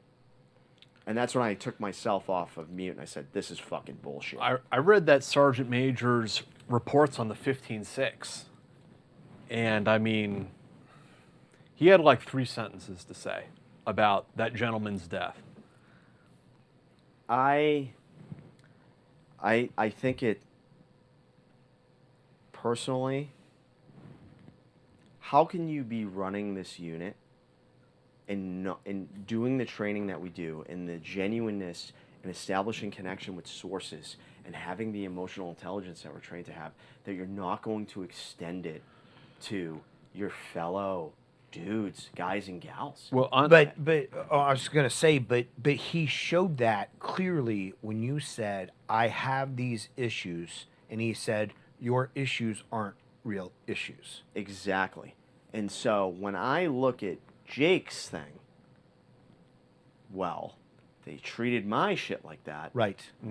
What is to say they didn't treat his shit like that. Right. And so that is why everyone's like, well, you talk about in the community and you're working in these high level positions, right? Why guys and gals are afraid to go to mental health, because that's exactly the fucking reason, right? It's like you can't own your shit, right? That's what I say in the book is own your fucking shit. But like, you go to these things, you're gonna lose the last thing that you fucking have, and that's a goddamn mission. And you know, a lot of us to work in these positions, we train our whole goddamn lives to be at that in this fucking point. You know, that's what that guy was holding on Yeah. to. You know, just like we were talking to Bill Mulder's widow the other day. Yeah, and that's about- why William was holding on Nagley to started that. Sound Off, which is an app that connects you with a therapist anonymously. Exactly. And Sound for Off could have saved Jake. Yeah, it exactly for these reasons, because nobody is going to risk their clearance, their job. They're not going to risk it to talk to somebody. And the problem is I think, like, you know this, like, once you get to the point where you're thinking about it, you're like deep in it. It's rare that you're going to go, oh, maybe I should talk to somebody about it. Yeah. Like you're there with it, and it's based on, you know, your own personal resources, the moment, you know, those types of things as to whether or not it happens. 100%. And it's like any intervention, like I think of like just checking in on somebody. Mm-hmm. You know what I mean? That little fight. I know in the book I talk about. I'm a very avid CrossFit athlete, and I remember the day after, or the day, well, it was still the same day, but it was much later that day, that I had my brush with wanting to blow my fucking brains out. I had a CrossFit coach. My CrossFit coach in Baltimore reached out to me, and she was like, "Hey, how you doing?" Because she was like close to Christmas. Worried about you, yeah. Yeah, and I just fucking like emotionally vomited everything that was going on, and she was like, "Don't worry, Dave, I'll find you a nice girl when you get home," right? You know what I mean? Yeah. Just being a supportive person, but it's Yeah. like, and this is really why, this is what's difficult working in these units, and we kind of talked about this earlier on, is that it doesn't have the same camaraderie that Right. being on an ODA, Yeah. being in Ranger Regiment, being on a SEAL team, all these other things, right? And it's like, because you're largely by yourself. Right. And you're working with people like that Sergeant Major that, guess what, are just looking out for themselves. Yeah. And so, to your point, not that I've read any of that stuff, but the 3 lines that he wrote is largely out of survival. Right. That's what that sounds like to me, Yeah. you know? You're talking about his suicide note? No, the the 15-6 the 3 that- lines Oh, the on the 15-6. 15-6. Yeah, Well, yeah, yeah. and Yeah. that's Yeah. and that's the thing, is that one, officers need to stop being punished for shit that they really can't control, you know, But because in this case, Jake, I mean, he was failing to recognize his colleagues in the office. There's people who had to walk him to his car because he couldn't recognize his vehicle. He articulated an entire suicide plan to a colleague a couple days before he took his own life. That's fucking wild. Yeah. And it's like, it's just, you know what, I almost think like probably whoever that colleague was, out of self-preservation for their job, didn't report it. And, because they knew it was going to be a career-ending thing. I'm sure that guy blames himself, because I read his report in the 15-6 too, the poor guy. Yeah. But it's not to blame everything on that one person. It's No, just to not say at all. that there were all of these different warning Right. indicators Yes. that the unit should have taken action on. but what, you know, what I was saying is that Yeah. officers need to stop being punished for things they can't control and start being rewarded for uncovering or revealing sexual assault, for like uncovering and revealing and helping soldiers who are in crisis, as opposed, because and soldiers should not be punished for receiving help when they're in Yeah, crisis. yeah. They shouldn't lose their jobs and their clearances, especially when sometimes that the whole suicidal ideation thing can be such a brief period of time, whether it's just one time or, over the course of a number of months, but it doesn't define who a person is. And I love that you said that. I want to segue, a couple things that you guys both said, but this is the thing. This is why I wrote the book, right? The whole reason why I wrote the book is, like you said, no one recognized the warning signs. Yeah. I wasn't that close to Jake. I knew of him. Yeah. Right. But the thing is that because someone goes through with it and completes and dies by suicide, it's not that you failed, but there's all these recognition signals. Like that's why I start with, just simply taking care of me. Hey, realizing that I have a lot of shit going on. We should probably not deploy him. Yeah. Right. Yeah. Or that, maybe we give him the time that he needs and then he handles his shit. And then, because I know in special forces, like, hey, they'll fucking, sergeant majors help out dudes all the time with shit like that, And so the thing is that how do we encapsulate, like what you said, is how do we turn those things into wins for them? As opposed to, hey, look, I took care of so many people. Especially in this case within a special access program where, as one person told me once, how far does an IG complaint go within a SAP? Not very far at all. Yeah, I mean, I have no idea. I've never made an IG complaint about anything. You know what I mean? But I would imagine that's how it is. And it's just like it runs into this. We were talking about a little bit before the show that like it's fundamentally different than being on an ODA or a Ranger platoon or a SEAL platoon. That being in a SAP, it doesn't have that quite the same type of leadership and camaraderie that you would find in those units. Absolutely. I mean, that is just so true. It's so true. And for me, I never felt like I had an advocate or someone that I could confide in. Right. Because all I saw with Jake was he raised his hand and said, hey, I'm struggling. And they were like, fuck you. And then they were like, all right, we're going to take your, you know what? They benched him, and then he was dead within 2 months. Yeah. Right? And that's what I saw. And then I saw, like, on the backside on that all call was, they were like, oh, yeah, this is all we're doing for him. Yeah. A man that definitely earned a stretch of highway named after him. Yes. You know what I mean? In Yes. terms of his sacrifices and things that he made to his country. And Yes. and this is the thing that bothers me, and I'm going to try not to get emotional about it, but, like, my buddy Lou, and I'll just say it, Bobby Barrios, right? That's who Lou is Bobby Barrios. And because I've had a lot of guys in group reach out to me who knew. They're like, dude, it's Bobby, isn't it? And I'm like, yeah. And so Bobby, I was with a former friend of mine.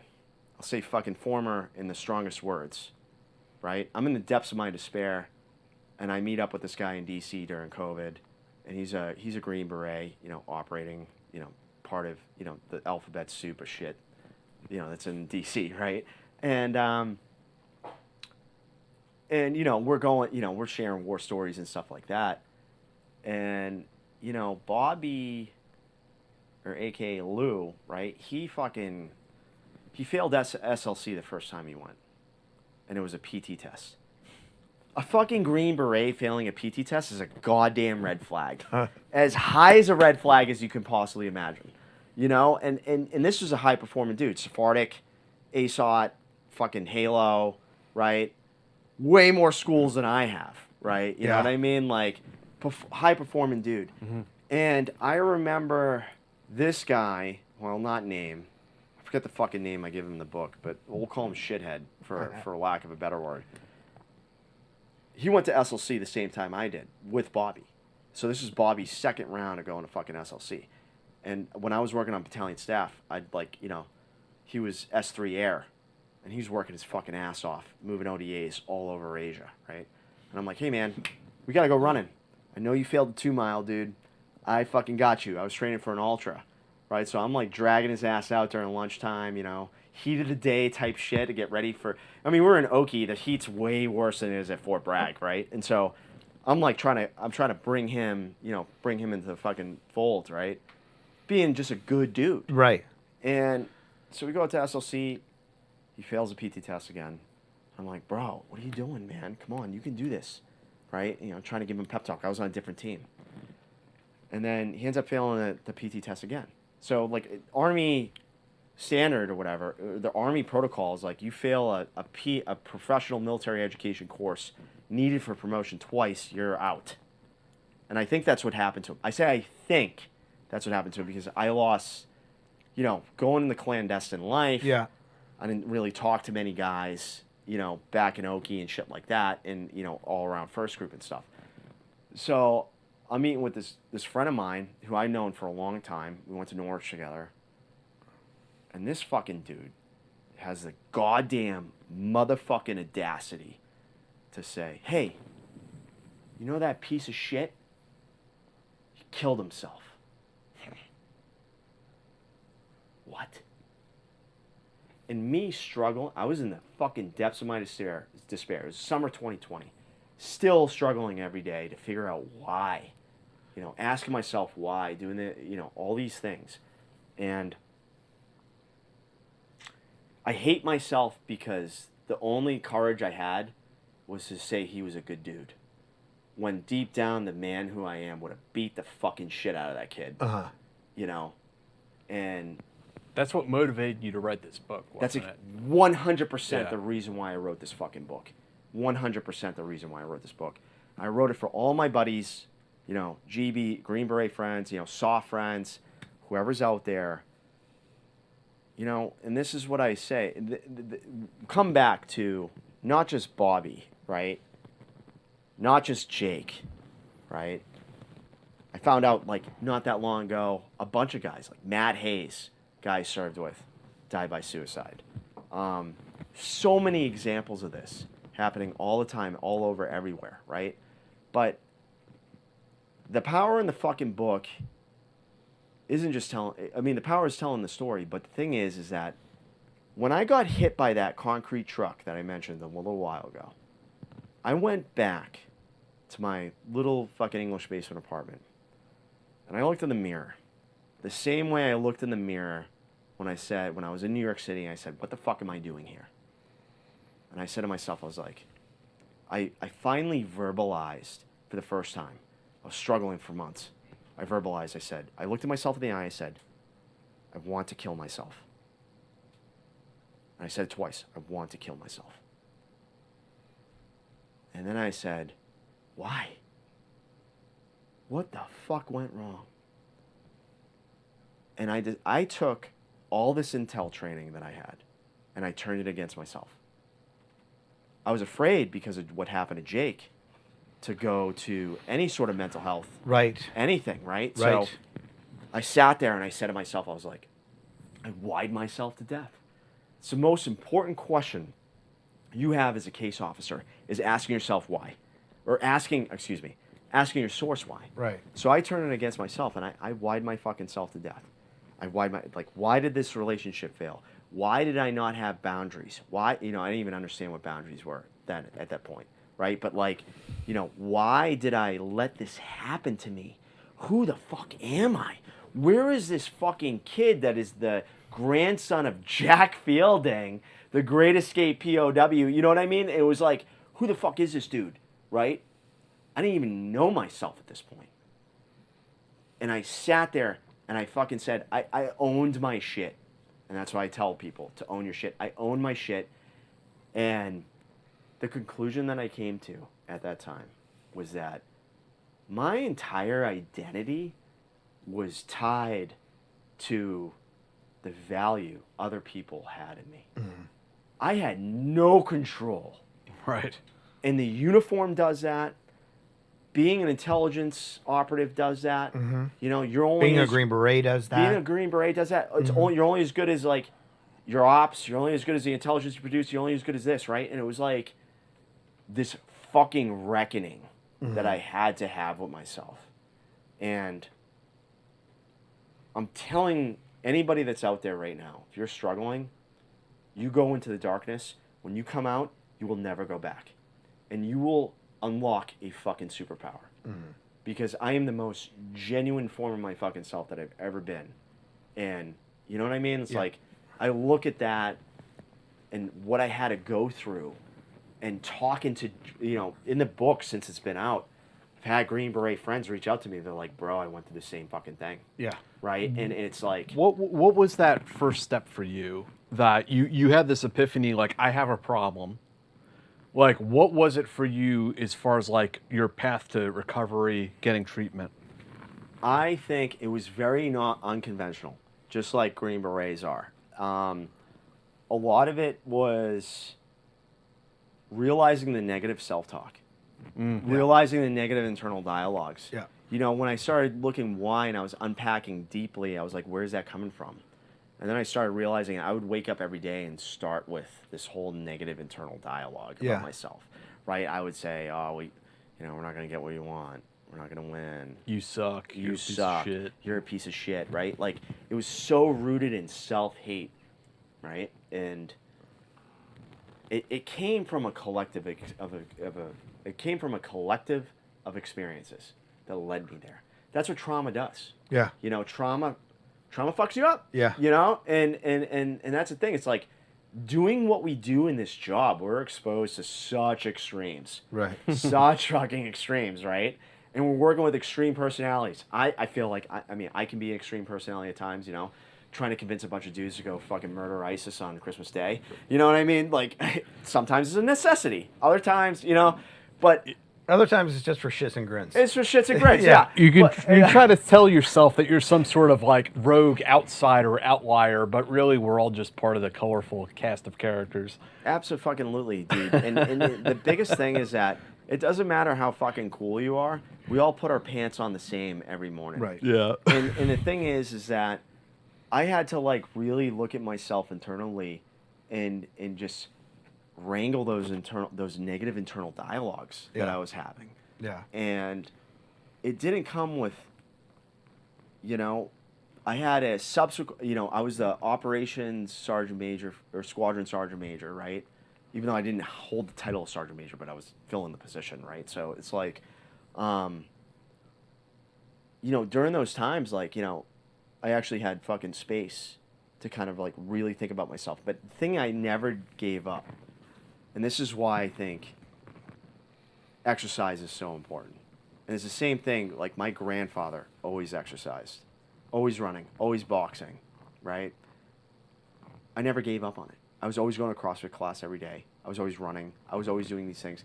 I was getting those little dopamine hits. I was getting those little confidence boosters to say, all right, hey, we're good. Yeah. You know what I mean? Like, we're okay.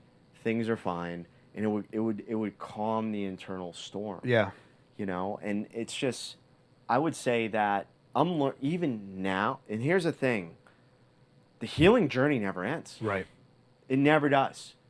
And I'm learning stuff about myself every fucking week now, peeling that goddamn onion. Yeah. Right? And it's not like, and here's the thing, it's like, so many people want to undo and forget that identity of being a GB, being a Green Beret, being a Ranger, being everything else. I'll never stop being fucking dangerous. I'm sorry. Like, that's like kind of... Yeah, the more you try to run away from it, the more problematic it becomes, right? It doesn't really work. Absolutely. I see fucking LinkedIn posts, dudes being like, I finally let go of this. I'm like, shut the fuck up, dude. Yeah. Right? Yeah, like, yeah, you're exactly. a dangerous human being. Just accept it for what it is, Yeah. right? You know what I mean? But, like, it's a temperament. Yeah. And I think really is like, as a warrior, right, adopting this warrior mindset, like, you have to have a mentor. I have mentors, right? I have coaches. I have people I trust, and they're all Green Berets.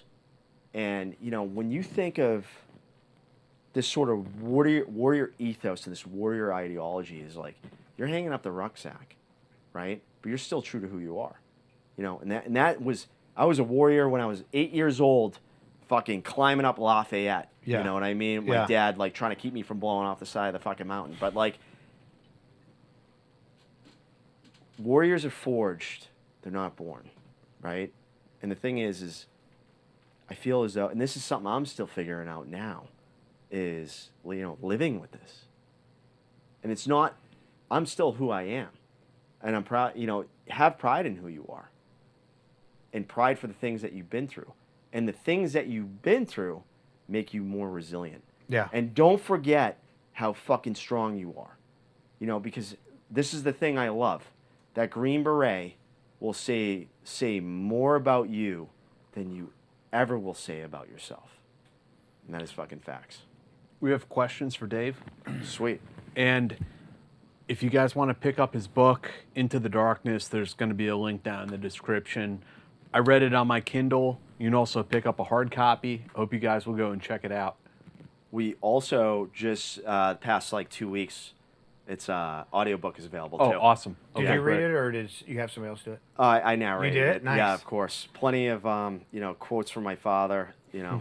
Said with a thick Boston accent. So there. Wait, where's my show chat? Okay. So somebody, I haven't been able to pay attention to chat and pay attention to you, but I think there's somebody who knows you in chat who's been cheering you on. JWS 1983. Not familiar with I think that. that's anyway. Yeah. But let's see here. What are our? I think that's who it was. I'm not sure. Okay, so questions. M. Corbin, thank you very much. What happened with the ESEE knife and a salt lick during SEER? I love you, Chris.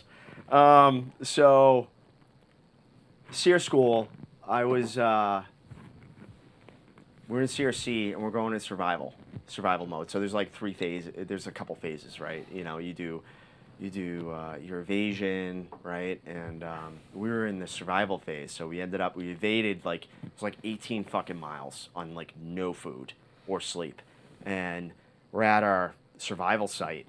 And here was the thing, like having done like, being an Eagle Scout, done winter survival, building shelters and everything else, to save, we needed food at that time. So I was like, hey, all right, I'll build us the fucking Hilton in the woods. You guys go forage food. And like, in all these military lanes, right? Like they're picked dry. And we were Right. It was I think it was January, February was our SEER school. So Yeah. there was fucking nothing. Dude. Right. Right. There was nothing. And I remember, here's my thing. I pack the packing list every time. I've seen guys get like scuffed up for having too much shit. But, one of my buddies on that team, he had this like bougie ass knife, right? And I was like, hey man, can I borrow this? And I hack this fucking thing up, dude. I'm like chopping branches. I'm trying to build this like beautiful shelter, Yeah. right? Cover concealment, right? I'm not gonna lie, everyone was warm and dry. Not gonna lie, Yeah. everybody was warm and dry that night. But like, I ended up like putting a bunch of chips in it, a chip in the dent. I mean, this is a survival situation, Right. guys, right? Don't bring a bougie knife. Like, don't bring a knife you don't want to use in the field. Did you not just hear that, Chris? Because that's what I just heard, right? Like- but anyway, so to this day he always gives me shit about it, like and I'll never fucking live it down. So hopefully we pick up some copies of the book and I'll buy him a new fucking knife so he Yeah. can get off my ass about it. But like, it was really fucking funny. And did you guys have a salt lick to attract game or something? I don't really remember. Probably, I Okay. think so. Yeah, like because we were in like a hunting area, I think, and they were reconning just to see if like any deer whatsoever. And I mean, we're only armed with like what you build, Right. So fucking, I had. Were they 18 Bravos yet? I don't know if they were 18 Bravos. I don't know if they did. Back then, we did MOS after SEER. It's different now. I don't know, but like. They were constructing like bow and arrows, like trying to make like, all right, how do we bag a deer Yeah. with like bare minimum, Yeah. right? I think like it was really funny, but we just ended up starving. That's the trend. That's the trend, yeah. Yeah, I mean, survival is its own thing. I think it's one of the reasons why they took it out, like took the main part of it out of like the old Ranger schools, because it's like if you're trying to survive behind enemy lines, you're not hitting your E&E lanes. Like you're not actually doing your job. Yeah. I mean, obviously you should know how to get food if you need it, But it's really interesting. Like it definitely is it's just a grit test. yeah. And it's Yeah. like, how bad do you want to be here? Yeah. And I the thing I love about SEER school is like, you see like that dude that I was with, like, we're in the phase where, we're all fucking POWs and shit. And I remember me and him, like, stage this fight. And he's a hardcore New Yorker, and I'm from Boston, so he's like, the fucking Red Sox suck. And I'm like, fuck you, fucking Yankees suck, right? And we just start beating the shit out of each other, right? And, that was what we were told by the SRO, senior ranking officer and senior ranking enlisted, right? So it was just like, it was really cool. But you also saw guys who, like, shied away. Yeah. And you're like, are you really all about this shit, bud? Yeah. You know what I mean? Like, Yeah. M. Corbin, thank you. Thanks again. Is there any truth to the notion of the brain being able to orientate, process, and decide on any four things in the smallest perceivable time frame? What in the fuck does that question That is mean? some big brain shit, and I wish I was on a gram of psilocybin to really fully answer that. But Next question. But yeah. Any four things? I don't know. Bro, this isn't a Tibetan temple, okay? Yeah. I mean, we try our best here, but... I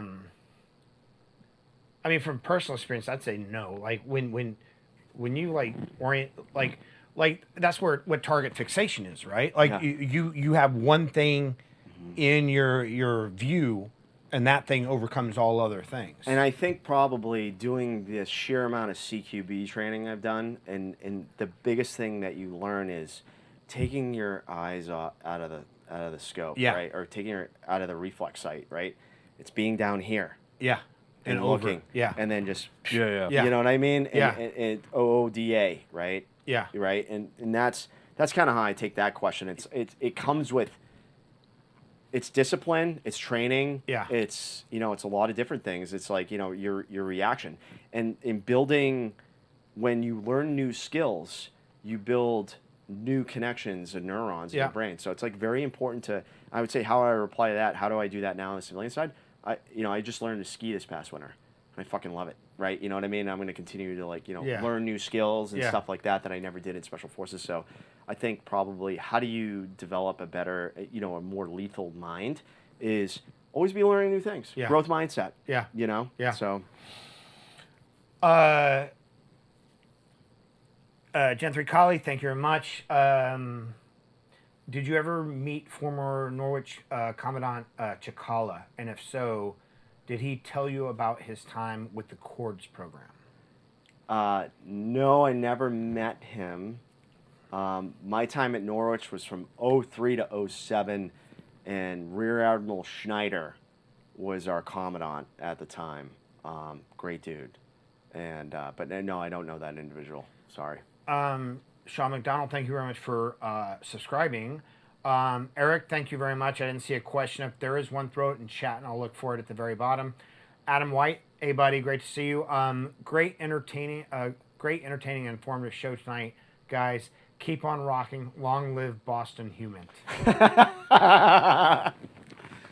I feel like because Adam is also, Adam's Boston, and he was a human intern. I have this image in my mind of every guy who does human being from Washington, like from Boston, be like, yeah, the source is wicked connected.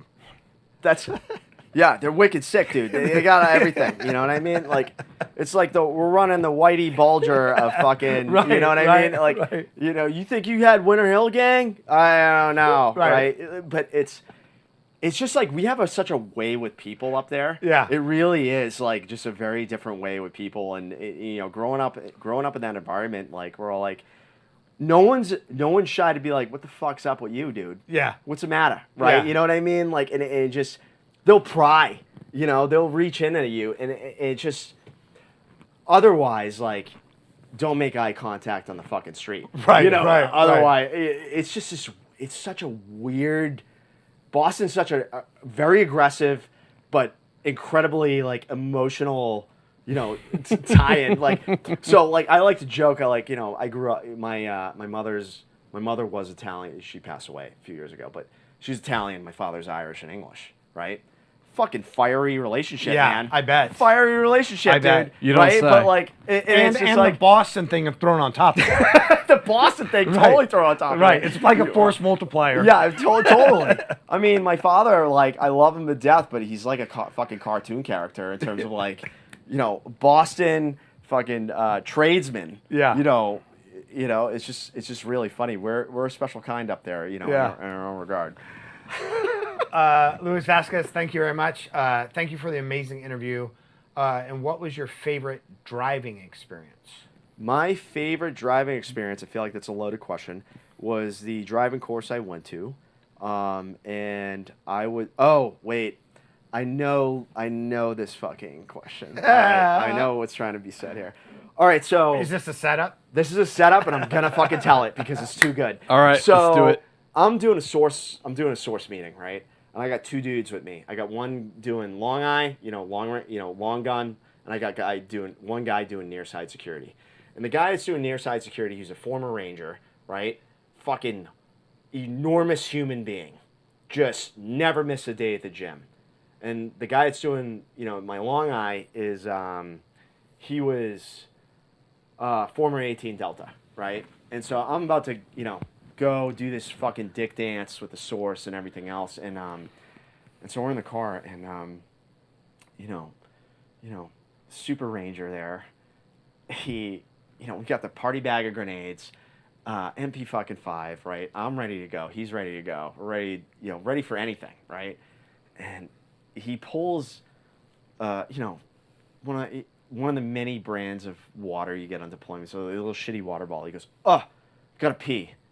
And I'm like, dude, we're on the X, man. I'm about to meet the fucking sword. Like, we need to know. And he's like, right? And he's taking a piss. And I have comms. And, we're just like several weeks on this deployment, high stress, right? And the long eye, he's like, is he taking a piss? And I just start fucking dying laughing, dude. Here he is pissing in the car. And it was just outrageous. But it's like this quintessential, like, soft dudes, in a high stress situation, just being ridiculous. Yeah. You know what I mean? Yeah. Not taking anything seriously. Yeah. No shots are fired, whatever. He was like, yeah, I'm just going to take a piss right here. And I'm laughing because he's this massive dude and he's got his long rifle between his legs. I'm like, how the fuck you with plates on? Yeah. I'm like, how the fuck are you doing this? Yeah. We're Yeah. all like rolling like low vis plates and Yeah. shit, but it's fucking funny. It's sort of the quintessential. What do the kids say now?